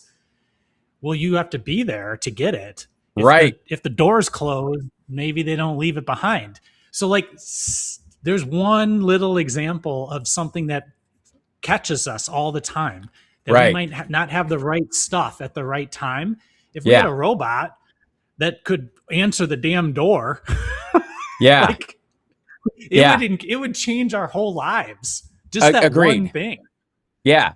I'm like, does anybody really think that you would love your pets less if you didn't have to clean the litter box?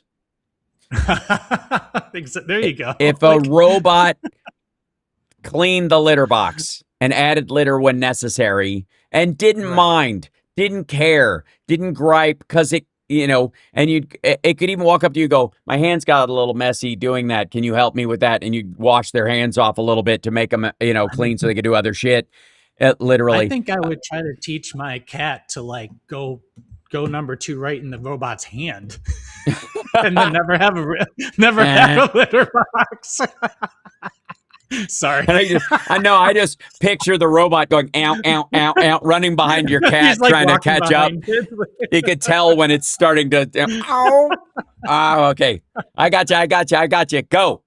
But like, literally, the sort of idea that this would make people lazy or whatever is so fucking insulting to human beings, which is like saying dishwashers made us fucking lazy, or like people Yeah. just don't dry their clothes on a line anymore. So women don't know their place in the house because they don't have to stand outside clipping their undergarments to a fucking string when a hurricane is coming, or a tornado like in Wizard of Oz. Like people don't appreciate the small things in life because they don't have to do laundry anymore. It's just dumb. Like, for fuck's sake.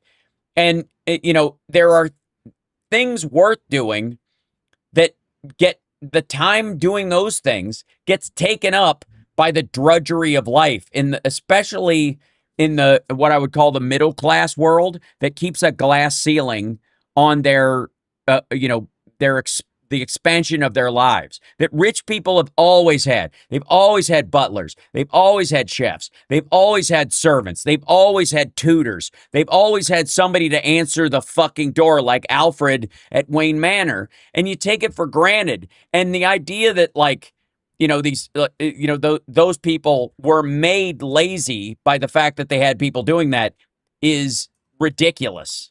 They were busy doing other shit. And that's how they got rich in the first place, was because they always had a head start, because they always had people doing this shit for them, doing the drudgery. And right. Like, I just find it insulting to everybody I know, because again, think about yourself. Would this make you lazy? Honest to God, would it make you, well, like, even I would take it one step further, because isn't the goal to like work real hard so that you can retire and do nothing and sit on the beach? Like, that's a lot of people's concept of what it means to make it, is to right. not go to work. So it's totally contradictory to think that, like, if I could figure out a way to not do anything and still make a living, yeah, fuck yeah, I'd do it. Yeah, that right. doesn't make me lazy. Which is exactly what Richard Branson does. Like, yeah, it makes me smart not to pay taxes, right? Like, right. Yeah. Yeah, having a job is for stupid people or whatever. Right, but having exactly. and I think there's a lot of, I think because of the industrial age, there was a removal of craft from a vocation or a job. That there is a difference between having a craft and having a job, because you needed to feed yourself, and you could never get to the point, if you were lucky, you had a family business that passed down that you actually liked. God forbid you fucking hate it, right? And you're stuck doing it because, dad was a blacksmith, grandpa was a blacksmith, whatever. So we're blacksmiths, and that's what we do. But I want to sing. No singing, you couldn't do that because there was no other way to make a living. You couldn't feed yourself. You'd die. So you had to keep that business going, for not just for you, but for your progeny and your children and all that shit, right? Mm-hmm. If you could eliminate, let's say, 20% of the drudgery in your life, the idea that you would just become a fucking couch potato with no drive is about low self-esteem. It is indicative of the people who are talking about it, not about the reality. Because I know everybody I know, the minute they got a dishwasher, it didn't mean that they went, well, fuck this. Now I don't have to talk the entire day. Right. Yeah. I don't have to talk to anybody. Right. They did something else instead of wash dishes. Right. And Miss Leslie in the chat says, not going to work is boring. Trust me. That's our point, is like people, you'll get bored. Do stuff. Yeah, they do. They will do stuff. They'll get even up and if it's just adventurous, even if it's just reading a book or being, going like hiking or climbing or going, picking up a hobby and turning it into something real. Think of all the hobbies that people have jettisoned because of the time of the day it would take. Like, you hear all these time, all the goddamn time. An hour a day, learn a foreign language or an instrument or whatever, and they're like, oh, fuck, an hour a day. I got to do this and this and this and then this, and by the end of it, I do feel exhausted by the end of the day for that hour. I don't really feel like doing anything because of all the other shit you've had to do. So if you could put 2 hours of that work aside, um, because it was, and in many ways, that's what made it possible. Washing machines, made stay-at-home parents able to have side businesses, side hustles, things that they did while their kids were at school, because they were able to do those jobs without it, taking, 3 hours of physical labor to do it.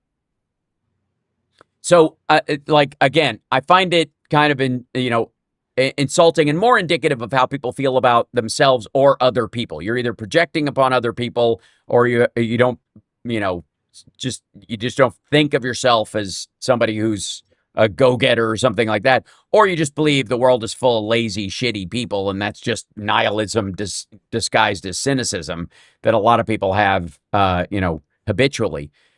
But for real, like the one of the this is a good example too. Is one of the reasons why there was a theory about people going postal. I don't know if you know this one, but before the big separators, before they started, you could do these things and they had just automated separators. Post office workers were handling everybody's letters, and there was this belief for a while that there was so much and this isn't even woo woo, but there was so much psychic energy attached to everything they touched, bills and fucking goodbye letters and fucking notices of blah blah blah, that it was just awful. Like just seeing past due written on an envelope after knowing what it meant and going, ugh, fuck. They would just develop this nihilistic feeling towards all of society and end up, going on a rampage because they had to handle all this shit, and it was just depressing. Or they would see stuff that was good and their life sucked, and they're like, why am I not getting love letters? This smells like strawberries. No one loves me enough to send me a letter that smells like strawberries, right? That was the whole point, right? So, cheers, Smarty Pants. So, the idea that robots do that, or that we had automatic separators, lowered the number of people going postal. And then you had people that work at banks that had more to do with the idea that people are rich and have money and they're seeing people's bank accounts growing and stuff, but theirs aren't. And then they would take it out on society, where that came in, or school, where people would get ahead of you and you felt behind. It was a psychological thing. So the replacing of these kind of jobs, these sorting jobs, which, if it was a machine that didn't look like a person, nobody would give a shit. The letter sorters that they have, automatic letter sorters that they have in postal facilities that don't have a person, nobody cares. It's just that it looks like a person that people think, oh shit, this is taking the job of a person. That's the only reason they care. If this was a machine that just didn't look like it had a head and arms at all and just went like that, they'd go, oh yeah, it looks like something in an auto plant, like the giant welder bots. They wouldn't go, oh shit, that's taking jobs, because it doesn't look like a person. That's what's really happening is, I personally have felt for a long time that there are a lot of jobs we as humans gave up on a long time ago because they're too dangerous and not worth it and too exhausting, and you could never hire anybody to do that job long enough to make it worthwhile. They would just quit and go, this is terrible. So we just didn't do it. We come up with other ways of doing things where it would be acceptable to humans. We created, the Industrial Revolution was largely based on the factory line, because that was the only way you could get humans to do that kind of work and put up with it. There had to be 10 people on either side of you doing a little bit of this, because if you had to sit there and go, 9 things and then send it on, it'd drive you fucking nuts. So everybody had one bolt, pass, one bolt, pass, one bolt, right? So it took an entire human being who was capable of probably building this engine over time on their own and made them basically a robot. It turned humans into robots. And so replacing robotic work with robotic work doesn't mean that those people are gonna be out of a job. It's that they can do other things with their life and times. And the cost, because labor is such a big part of this, the labor saved and all that stuff would make the profitability stay the same or even rise without the price having to go up. I think this is my other big prediction. And we'll see what Rob Glenn thinks about it. We got about 10 minutes left in the show. Like, subscribe, give a thumbs up, support the show, etc., etc., etc. Also, Super Chat's a great way to support the show. Patreon, I got a show tonight at Flappers for all of our Patreon folks. I will live stream it. That's the only thing that's kind of technically behind a paywall. Because all the shows on the air I put out there, I don't hide anything behind it because that's the whole point, is to get the ideas and stuff out there. Why would you want this exclusivity club thing is so odd. Anybody with a members paywall on their political show, tisk. But I personally believe that, like, one of the reasons why we've been sold this bill of goods about AI being terrible and automation being the end of work, which is, but basically, let's be honest, is what are the stupid people going to do? Once we take away all the stupid people jobs, they're just all going to sit around and or dream up reasons to kill us all. It's rich people disdain for poor people and what they think poor people can do. And everybody in a comfort society like ours picks it up so easily. And it's fucking insulting. My sister, go ahead. Well, I was going to say, I like to think about it as just a separation between capital and labor. So if we basically make it cheaper to make your money using capital than using your labor, then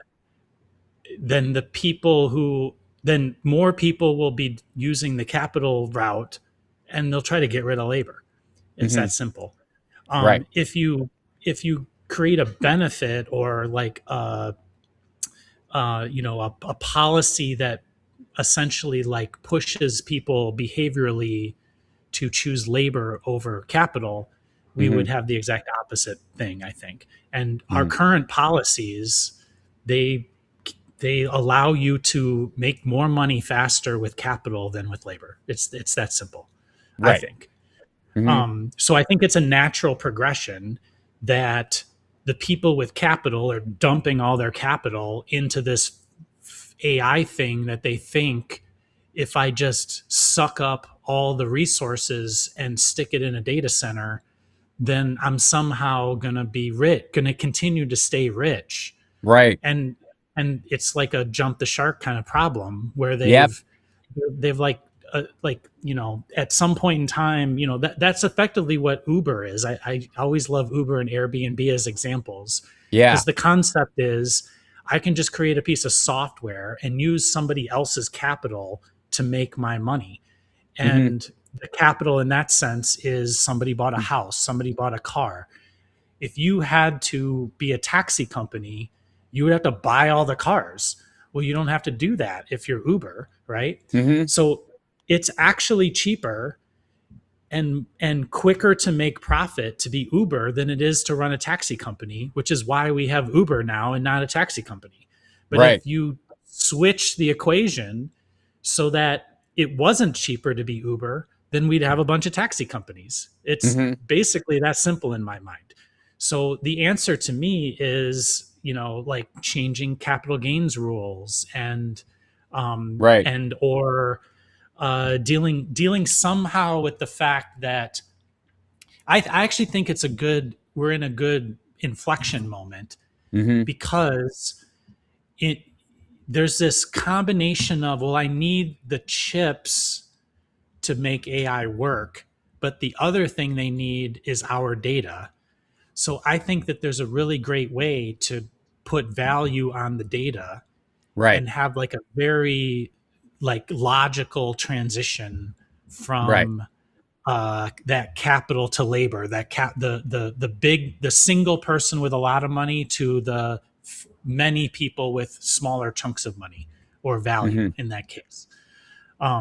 So I look at it through those lenses. Couple of things about the capitalism argument, because a lot of people look at this as like rich people taking over and rich people will control all of them and will shut them down and blah, blah, blah. The edge computing aspect, and this is the real key here, is that a local AI right now built on readily available chips or whatever, there are companies all over the place that can build open source robots that are not controlled by a larger, by OpenAI or one of these big companies or anything like that. And if you can subscribe to a service that would make it better, But if you decide, nah, fuck it, I'll move to another one, you could do that in an afternoon, and it doesn't mean Right. losing all your data and all that kind of stuff.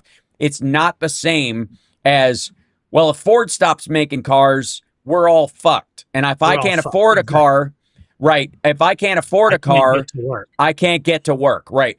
We're Right. still thinking in those terms. Also, the capital aspect of it means less when when huge portions of the process of getting goods to you starts being eliminated, because small companies can go, hey, guess what? I made a bunch of robots and stuff, and I want to, I'm gonna have a farm, so I'm gonna buy these units, run them on my own local AI. They're gonna do all the farm work for me along with my family. We'll check everything. We'll be the farmers, but they'll do the harvesting just like a giant combine or a harvester would do. They'll, but it's more delicate stuff. And so we'll be the raspberry business or whatever. Never could have done it because we can't afford to bring 40 people on to work seasonally and all the immigration rules and all that kind of shit, which again, I believe that Trump's whole thing is part of a bigger push by a bunch of other people to prep us for the automation that's coming and just broom out the workers that are here under the, undocumented people to be replaced. That's another thing entirely. We'll talk about that. That's the true great replacement theory. But the point is that how do you get rich if the cost of labor is zero and anybody can start their own thing they could start their own business using an AI that they've either downloaded and it is completely free to themselves, or one of the cheaper models where even if you're spending $200 a month on one of these things to make an agentic company of a bunch of AIs helping you run a company, all the coordinated parts that you don't have the ability to hire somebody yet. You just don't. Instead of like, you're going to put people out of work, you, actual person listening to my voice, you want to start a business, but you can't because A, you don't know where to start, and B, you'd have to hire 6 people to help you. Well, now you could start with 3. They're digital, but they can do a lot of stuff, and they can do it 24 hours a day, which is the equivalent of those 3 people doing 6 people worth of work or 9 people worth of work, depending on what you're having them do. And you start doing this thing. That is a business that would have never occurred because you never had the capital to do it. Well, what was the capital for in the first place? Hiring employees, buying resources, building a factory, all those kind of things. When the cost of labor to build a factory or the machines necessary to do the work starts zeroing out, so do the costs of everything we have. And that's where I will stick to this for everybody, that technology is all technology is deflationary. It will bring prices down over time. At first, it's been about the price of technology lowering its own price. Computers making computers that get cheaper. Every chip that is now used in a computer was designed on a computer graphically, not by a human being fucking carving it out like they're whittling electronics, that's 5 years old compared to the chip that was being made now. And that's just iterating faster. So we're talking about making things that were only possible for the uber rich, the kings of the past, available to everyone. And so if you can start a business right now using AI, whatever it is, you might hire, by doing this business that would have never existed otherwise, 3 or 5 people for the business as it grows, for the human interaction part, for the human idea part, the meaningful parts of that. It's not about you're starting this business with digital people, so you've cost a lot of people their jobs. It never would have existed in the first place. You never would have gotten that thing off the ground without the capital that other people have, like venture capitalists and all these people that can pour into your business idea, the Shark Tank folks. It never existed in the first place for you. And those 3 to 5 people you might hire in the next couple of years as you grow, those jobs would have never existed because you didn't get this start unless you had a $1 million loan from a bank, which you may not qualify for, or somebody investing into it. So, and then what does it mean to be rich? Which is, I think, Rob's, point in this is that once those tools, that circumstances available to a lot of people, and it drives down the cost of the making of so many things. Well, I mean, I think that a lot of income inequality currently is it's I mean, there's a lot of reasons for it, but I think the Mm-hmm. basic is that making money with money is more profitable than making money with physical things. Right. And because physical things are more expensive. It's another Sure. reason why software became the thing that made so many millionaires and billionaires, It's because driving the it's not a entire physical Dow thing. right now. It's why the Everything is Dow being is driven by up in spite exactly. of this, because the top 7 companies that are growing the Dow are all tech companies, are all software. Exactly. So because we're measuring based on this, and it's cheaper for these companies to invest their money in the thing they're doing than investing it in I don't know, like physical goods or making healthcare cheaper, or the like those, just anything that would like even out the playing field, if you want to say it that way. But really, in general, it's like it's that idea that like at so many $1 million, like you're no different other than the quality and quantity of your goods than someone making just a normal whatever $100,000 as a family a salary, Mm-hmm. like a middle class family. I don't even know what middle class family yearly income would be right now. Yeah, it's Anyway, one. It's 160 at the bottom to 250 full family, or 300, something like that, full family, right, okay. because the So cost to have it, what your lifestyle would be if you have like multiple family members and, 3 kids So versus if one. you're right around that amount, like Yeah. your tax liability as a employee of a company is probably in the 25 to 30% range. Mm-hmm. Is that accurate? Yep. Um, Not yeah. to So mention that's your sales tax tax. liability, right? Not mention sales tax. And so if you were to stop being an employee at a company and you were to start up your own company and use the same tax shelters, maybe you could call it, as a business owner, then there's sort of another pocket. And then once you get past that, there's the third pocket, is basically like your Warren Buffett style, or you're a hedge fund person Right. or something like that. So as a company, as a person who runs a company, like your motivation is to try to increase the value of the company and then sell it off and somehow shelter that money inside of shares of the company or this or that, as opposed to Mm-hmm. taking it as income, right? Because it's cheaper to be taxed as capital than as capital gains than it is for Mm-hmm. income. It's just that simple. If you Right. flipped that equation, what would start happening is all the people would that currently make don't have to pay taxes because of capital gains, they'd start shoving it into things that were labor intensive Right. because they'd still want to save the money. Does that make Mm-hmm. sense? Yeah. They're still like, I always like laugh because when I first started my business, the CPA that I use was like, if you did this, this, this, and this, you'd save a lot of money. And I was like, okay, how much would I save and how much would it cost me to do the thing you just said? And they Mm-hmm. basically were equal, right? And Mm-hmm. it led me to this belief that like it's just a game. Like everybody's just playing a game. So you're charging me to play a game when if I just paid the tax, I'd be in the same place at the end of the year, right? Right. Um, so there's all these like games being played by all these people, but in general, those games lead to my money is going to be cheap. It's going to be cheaper if I use my money to make money than if I use it to spend on labor or to build a company or to like have a machine or a building or something like that. Generally, it's cheaper to use your money to make money.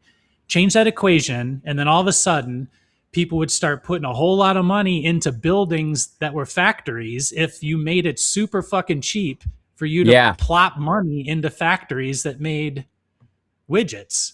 And Yep. that would be how you should bring back US manufacturing. Right. Is you make it super cheap, you make all the tax benefits stop going to stocks and put them all into physical places, physical goods, physical Right. machines, like those types of things. That's my opinion on this. Yeah. Um, I but just think we're thinking about it in terms, uh, um, that don't apply, that don't overlay, especially the early industrial revolution, not the later yes, industrial exactly. revolution. We're using like that, people being forced to work in steel mills, basically, or die in cities that were full of like slums and orphanages in the late 1800s, early 1900s, as opposed to the 50s, 60s, and 70s when it really got up on its feet, and industrialization and the productivity reached a quality level where it wasn't torturous, still annoying, still hard work, but it wasn't just soul sucking in that regard. By the way, can we're over time and I'm going to let you go, and I appreciate you hanging around because sometimes I know you got to bug out early, so this is me being just glad I can keep you for an extra minute, but it will end on this. No problem.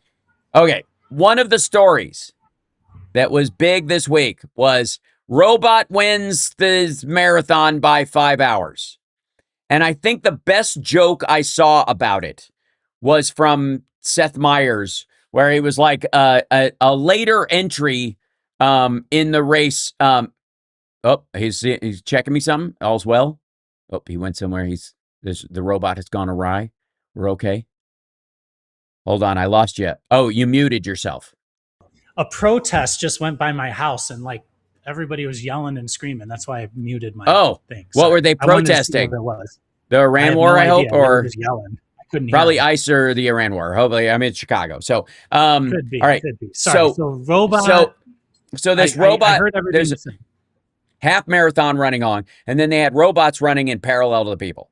And one of the robots beat everybody else by 5 hours. Yeah, that's fucking stupid. It's so stupid. And because and again, well, let's see, give it a battery that operates in the same way that a bioorganic life form has to deal with, and then we'll see. Or it's heat susceptible or has to breathe. Never mind. Yeah. But it's apples and oranges. It's not. It's even... so well. The best joke I heard about it was, and I'm paraphrasing to make it less of a joke, but was like Seth Meyers, where he was like, a later entry ended up beating everyone by 3, like 10 hours. It was called a guy used a device called a Honda Civic, and that's the right. Like the point of this is that they're machines.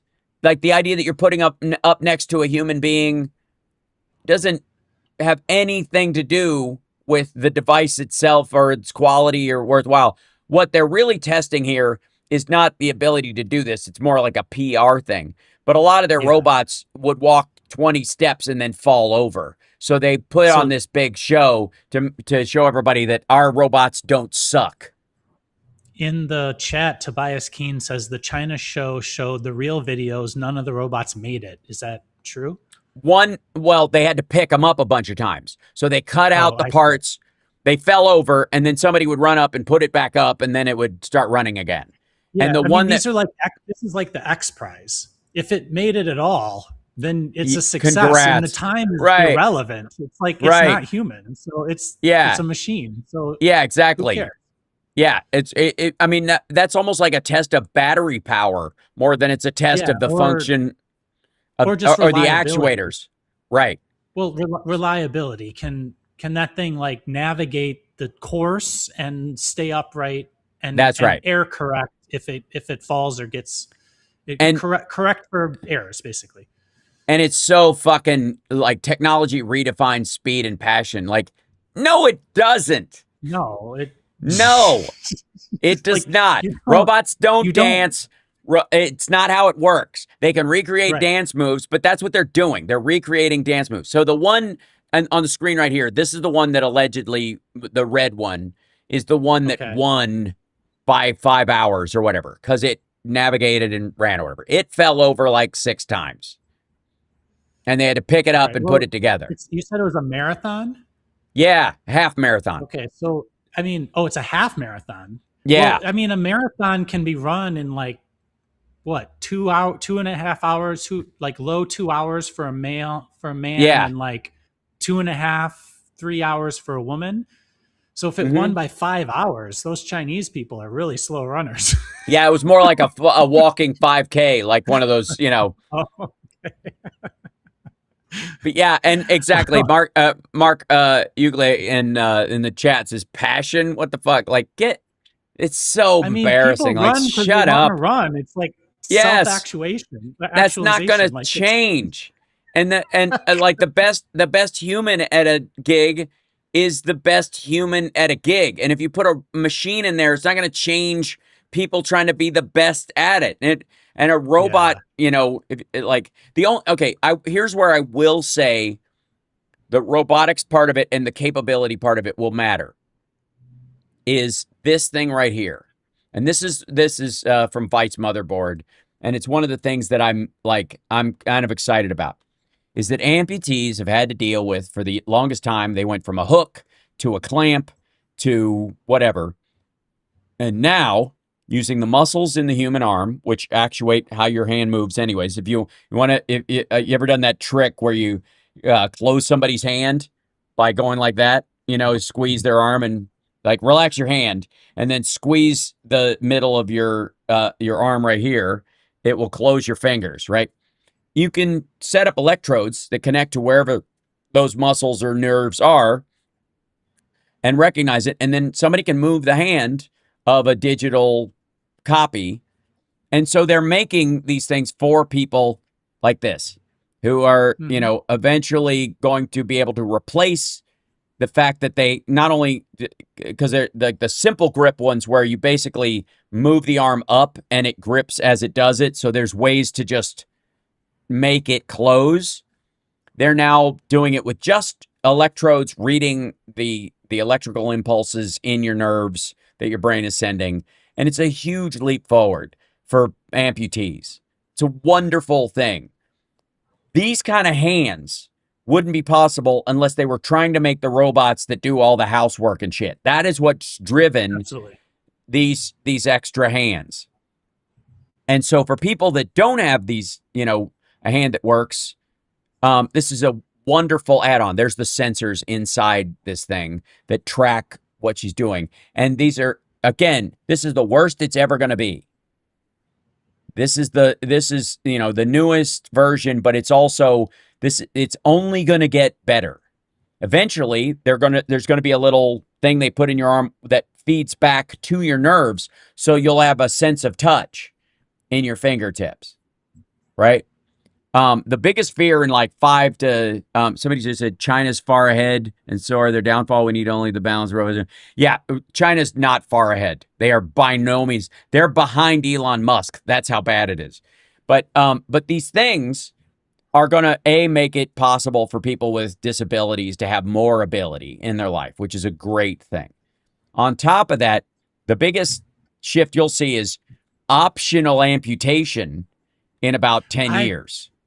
So I've always had this. I have bad knees, and I'm probably going to have a knee replacement. Mm-hmm. And I've truly thought about the idea that can I just amputate it and put on one of those sweet like Yeah, carbon fiber like things, and then all of a sudden I can run way faster than my son who's a right, really competitive runner. I'm like right. I would probably be okay with that.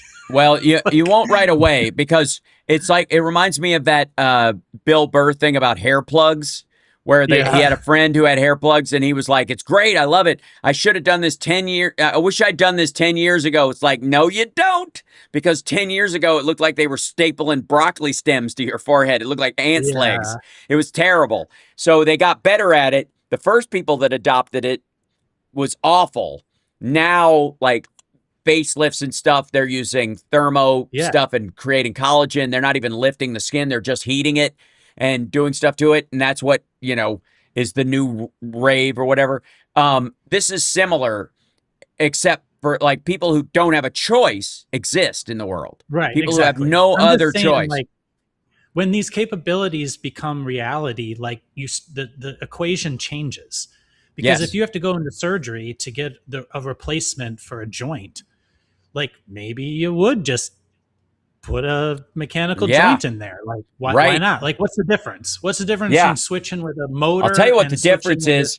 I'll tell you what the piece of difference is. titanium? And this is a lesson nobody learned from the $6 billion man, which would be the real name of that show now, is you'd want to do both knees because Oh having yeah, no, one I would like do them super both. knee and yeah, Absolutely. having one Oh super no, knee I and the would. other one just being normal would just fuck up the other knee really bad. Yeah. But the point When is, and by the way, one of the biggest investors in this is Tony Robbins. Anthony Robbins, years ago, started investing in robotic hand replacement for amputees and that kind of stuff as part of his venture capital, help the world programs or whatever, where he did open source. So and he doesn't get a profit from it, which I'm just putting that out there. Not this isn't a sales pitch for Tony Robbins, but he did one of these things where he did a giant charitable investment in robotic computer aided appendages for amputees, and that's led to a lot of this stuff. I'm sure he also invested in the robotics companies that were doing stuff for that eventually became Figure 3 and Atlas and Boston Dynamics and all that kind of shit. But it was key to all of this that they were doing this. There's a 3D printed ear made from your own skin cells, shit like that's on its way. There it is. And the same thing with your own hands and your own fingers. They'll make silicone versions of them so it'll look indistinguishable from your other hand.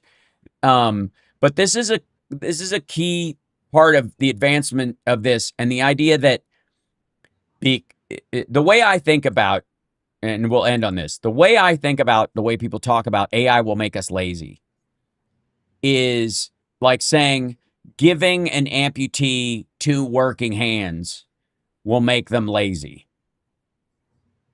Like if they don't deserve another like they were doing Well, it's so many funny cool how things with what they when you say had. it that way, They, like you actually have the exact opposite reaction. Like mm-hmm, somehow giving an amputee working the working limb that they're missing makes yeah, them more capable of being productive. But if you say it the opposite way as you're saying, then so this is all just us. It's all yeah, just our own, like right. the stories that we've come up with. Like it's like glasses or any other augmentation humans hearing aids, shoes for fuck's sake. Like if we put shoes on, now we can walk over rough terrain and not have to worry about Right. poisonous barbs in the ground or You're stepping in lazy some. because in my day I used to walk over broken Yeah, glass and I was fine. it's where the word tenderfoot came from. You couldn't walk No, around yeah, I barefoot, mean, you wuss. it's an interesting point. So there's somebody in the chat that's talking about like if you're not already disabled and need some kind of mobility aid or replacement, they find it creepy. I mean, like a lot of people augment their bodies with joint replacements, and like you could put Well, stents in your arteries. You can put I guess the question is, are binoculars or telescopes creepy? Are microscopes creepy? Yeah, no, I mean, I think that these are just like Because you don't have a limit on like your eyes. they're like mental Right. leaps. Like, Yes, if exactly. because we look at them differently, just like what you're talking about with like Right. in certain situations we look at it one way and in others we look at it a different way. And Yeah. that's more of our To human me, that brain sounds doing like that thing. a belt is cheating. Grow into your pants. Why are you wearing pants that are too big? Those are the pants. Grow into them. Make sure the pants. You can make your waist bigger. Why do you need a belt? Like it's the same kind of thing. It's it's an ad absurdum version of this. But again, the lack of ability that humans have. Cars, for fuck's sake. How dare we ride a horse even? You know what I mean? Like Well, it says the same person said a microscope isn't something you put in your body though, but you could replace your eye with something that could make you see further, like binoculars. If Well, you're a going to prosthetic is replace a something. knee, A like prosthetic is replace something an you eye. put on a prosthetic is something you add on to your body, and so are glasses. You put them on. Yeah, You don't. You can. that's LASIK what I'm came getting at. along later, but anyways, the point is that and I think this is crucial, is that most of the mythology, and it goes back to our anthropic mythos thing, is designed specifically to talk you out of using this stuff so that the people who want to use it, who are assholes by and large, want to be way ahead of you, and it'll take you too long or too much effort to catch up, and they'll be that far ahead of you with it and have control over it and will have designed it in the direction that they want to use it. That's the way they're thinking, is that Elon Musk literally was lying out his ass when he said, AI, we got to slow down. We got to stop it. Because he wanted everybody else to stop, Anthropic and OpenAI and the others, so that he could catch up. Because his grok was so far behind, he was like, let's have a moratorium on advancing, guys, so that he could advance behind the scenes, pretend to be participating because his shit was behind everybody else's anyways. It hadn't caught up yet, so that he would have time to catch up. It was just like Russia saying, I want a ceasefire, when they really just want to stop, so they can reload. It's lame. Out of the silent packet, Patrick says that I have it all. Rob has this all thought out. Yeah, I've thought about this a lot. We do. But that's kind of like my job. Like my job is to try to think about the world through other people's eyes.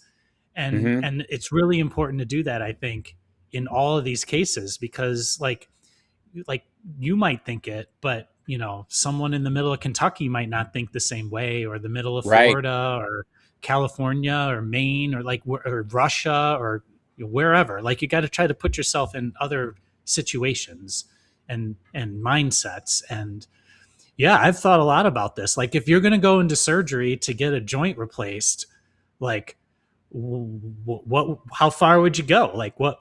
Not how far would you go? Well, that's the transhumanism argument. That's transgender for everybody. That's what Trump thinks that is.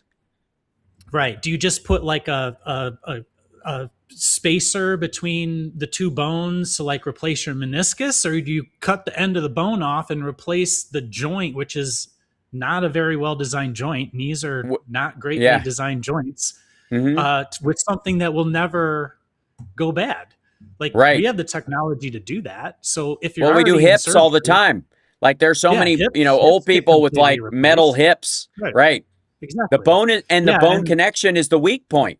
You got to reinforce the bone with the metal that is being held there. So, I mean, if you're there, like, there's all kinds of things that can happen. Like, right.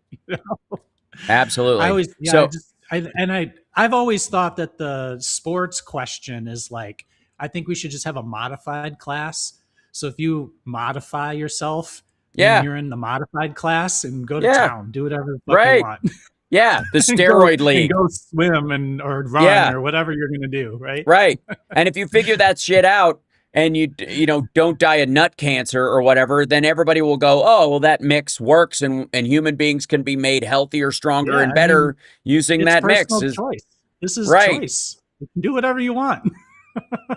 Yeah, just don't. I'm not saying that to be funny. Like, I actually would maybe do it. Like, I am thinking about what to do about my knees. So yeah, well, and for me, like, I've said for a while, like, one of the funniest things about 70s sci-fi was everybody wears a headband. No matter what you watch, old 70s sci-fi, everybody's got a headband on. And my theory is that people decided, I don't want to cut my head open and put something in there, because we iterate these things so fast. So why don't we just advance the sensors that we use? Yeah, why don't we advance the sensors we use to read stuff, biometrically through our flesh, instead of drilling a goddamn hole in our head? And then if a better one comes along, you won't go, oh shit, I got the fucking Gen 1 Neuralink, oozing sap out of the back of my goddamn head, and you've got the whole Matrix piece, I'm going to have a huge surgery to replace it, and it's going to, I might die. Fuck that. If you could just put on a little tiny headband thing when you want to talk to the AI and do all that stuff and take it off when you don't. That's why all 70s sci-fi has that shit. If I could go ahead. Sorry. So this is my new Atlantis idea about the early gods that lived among us and left the planet, or the Tower of Babel being an analogy for the early smart humans advanced so fast that we got off the Earth on a rocket and left all the dumbasses like us behind. That initially everything we're doing is just a caricature, like those people on that island where the airplanes landed during World War II and they dropped off food. And so those people made like fake airplanes to try and bring back the gods of the air so that they could get the MREs and stuff. And they made fake chocolates that they hang around their neck, like the Wapone Wu in Joe versus the Volcano. So that there were human beings who did that. Airplanes landed, they thought they were gods, and they brought all these chocolates and shit, and they were trying to get them to come back, so they recreated fake landing strips and stuff from World War II to try and get them. All right, that's bizarre. So what if we decide at one point, Neuralink, bad way to go. We want to be as human as possible. We can have physical, you can replace your arm, but never replace your head or your spine, because that's what makes you human, and we learned through iteration it's a bad idea. But if you want to talk to the AI, if everybody's talking to it all at once, it'll drive it crazy. And so if we have one big one, we got to assign somebody or a group of people sort of in charge of like being our representative to talk to the AI, like in deep thought and whatever. And to do that, you got to earn the right because people think so. And you put on the big AI hat that has the neuro attachment kind of things that accentuate the digital stuff that, from your electrical impulses, so that when you think and you've cleaned out your thoughts and you've meditated like a Zen monk, so all your stupid thoughts don't come in and gack everything up and make it launch something terrible. You're a high order human who's cleared out all your human garbage, and you're like a monk, and we give you the magic hat that you can wear to talk to the AI when we need something to change, whenever we need an update. We do it very refined through this process. And that's how we ended up with Atlantis. And that's how Atlantis ended up turning into a rocket. And they went, fuck this dump. And they left because, they were just tired of. We've already gone through this. We already did this. We've maybe even done it a couple times, but we do it every time. And that the reason why kings and popes wear big, funny hats that have gems in them and shit is because it's the same kind of representation of the AI helmet / crown that would allow you to talk to the real AI, the technology, but we're remaking a pretty version of it, like those people who made cardboard airplanes, or bamboo airplanes, to try and go, look, guys, we're talking to the gods again. So kings are just wearing their own bullshit, like, I'm the leader, I talk to God, I talk to the great AI. We're just reenacting that shit. And so king's crowns are based on a long gone mythology of a technology we used to talk to a thing that we built, and everybody left. And we're like, how'd they get off the planet? How'd they ascend into the heavens? Well, they talked to the big thing, and then the ascension happened. Well, I'll wear a hat just like theirs, and I'll talk to the sky, and maybe we'll get out of here. It makes as much sense as like crowns just appeared out of fucking nowhere. The hats got fancier. What is the origin of a hat? Right, of a crown, anyways. Right, and or the Pope's hat or whatever. Like, it looks like something that you would put on. Like, even the Pope's hat would look like something that would accelerate brainwaves if it was a device, right? You'd put it on, it would fit right in Logan's Run, right? Yes, totally. Right. And so in Logan's Run and stuff, they always had these little things, and maybe the people who were really in charge had a gem that allowed them access to whatever the big computer system was. On a material level, that makes sense. You would build something like that. I would much rather have a little headband thing that I put on when I want to talk to the computer that I could take off, right? In the same way you would go, all right, take off the crown. I can't just always... If this thing here's all my thoughts all the time, we're fucked. So I'll put on the crown for important things. I think That's you my have the theory. I'm basis sticking of to a it. cult. You can start a cult that this is the foundation for. Move over, Jared Leto. But like that makes as much sense to me that crowns and pope hats and shit like that are a mockery of an early technological advancement used to speak psychically without words to a computer system, and that different societies, they all, like now, all had their own. So they all had their own proprietary funny hat that they fucking Yeah. wore, and only a few people could wear it, and people fought over who got to wear it, right? Agent Double O Soul says, "What AI do red hats connect to?" I think it's Grok. Yeah, totally. Yeah, yeah. It's Grok. It's the early iteration. It's just a racist, bigoted dickhead that gives you bad answers to normal questions. But you know, Yeah. So if is you, was the person was it the person before they put the hat on, or did the hat make them the person? well, I think the idea is that you had to prove that Or your rampant taking the thoughts wouldn't trick the AI into doing something fucked up.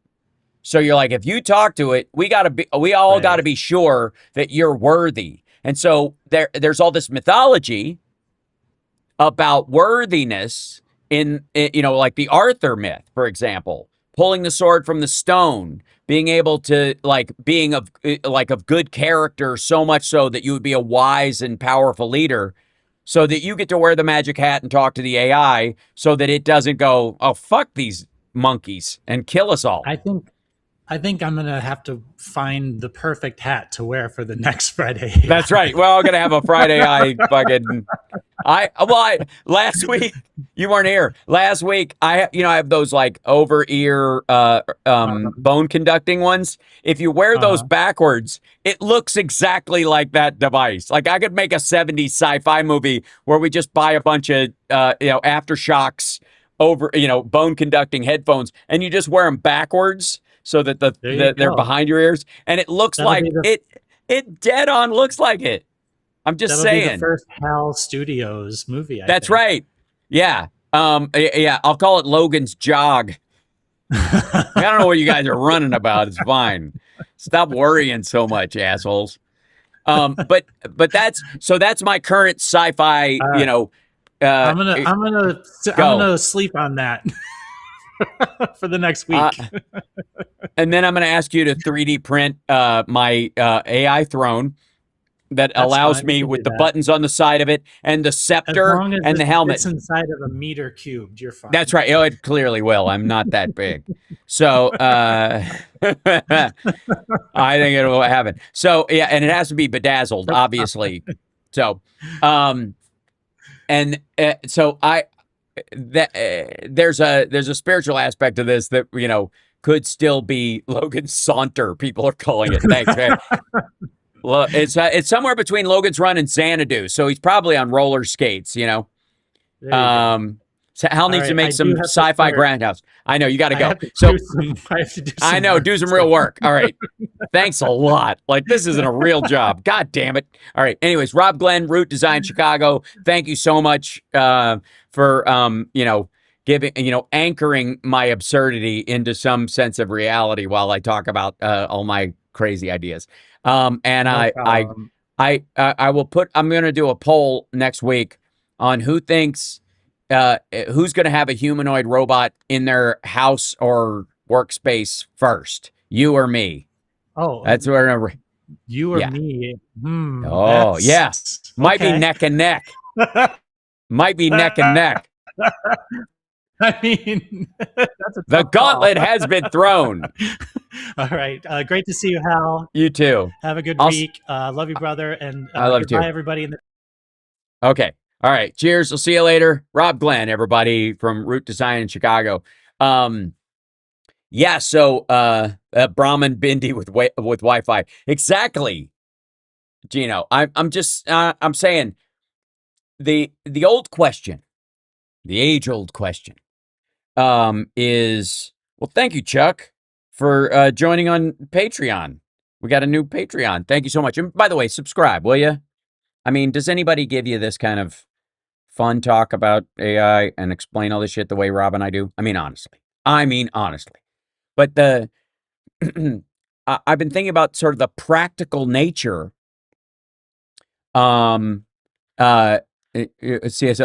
when I was growing up, I loved comic books, but I feared getting Superman's powers because if I got mad, I would destroy the world. Thought shaped behavior towards kindness, peace, and understanding of the human mind. Absolutely. And I think it's one of those things where the human beings have come up with mythologies that are not inborn, which makes you godlike and therefore somehow dangerous, but more like if I have the medallion, if I have the scepter, and or which is why people I think like the Thor mythology in the Marvel comics, you have to be worthy to wield the hammer in the first place. And the hammer is the conduit to your greater abilities. That there's some techno reality to that mythology, right? Is a clear part of this. So the big question, and I'll leave you with this because it's been a long show, and I thank you guys for being here. I will be here this afternoon, and then I got to rush off and do another show. I'm doing 3 shows today, 2 on the live streaming here, and then Flappers tonight at 9:30 Pacific. I'm also having a bite to eat with some of our sparklers before the show, which is lovely, at 7. Here's the thing. Here's the big question, and why I kind of grind on this idea about, that every piece of material mythology we have, like, the king's scepter and the crown being meaningful, or the pope's hat, or certain symbols, why? That they might have had a technological, hey, thanks, Allie, that there must be a reason. As opposed to just like, I've got the talking stick isn't enough. There's something else that had to make it consistent and practical, or that it was, mimicking something practical. So the question is, and I leave this to you, the human brain in its current form has not really changed much in the last 125,000 years. Okay? In the last 125,000 years, the human brain has not evolved. It's the same fucking brain that existed then. In the last 200 years, we have gone from coal-fired engines, steam engines, to Mars probes and AI, right? To going to the moon and back, and then going to the moon and doing a lap around it, and like all the technology, GPS and radar and home computers and everything, all that stuff. In 200 years, we've gone from coal-fired engines to this. The question is, how many times have we done this before? If it only took us 200 years and our brain hasn't changed in 125,000 years, what do you think the chances are this is the only time we've been through this cycle?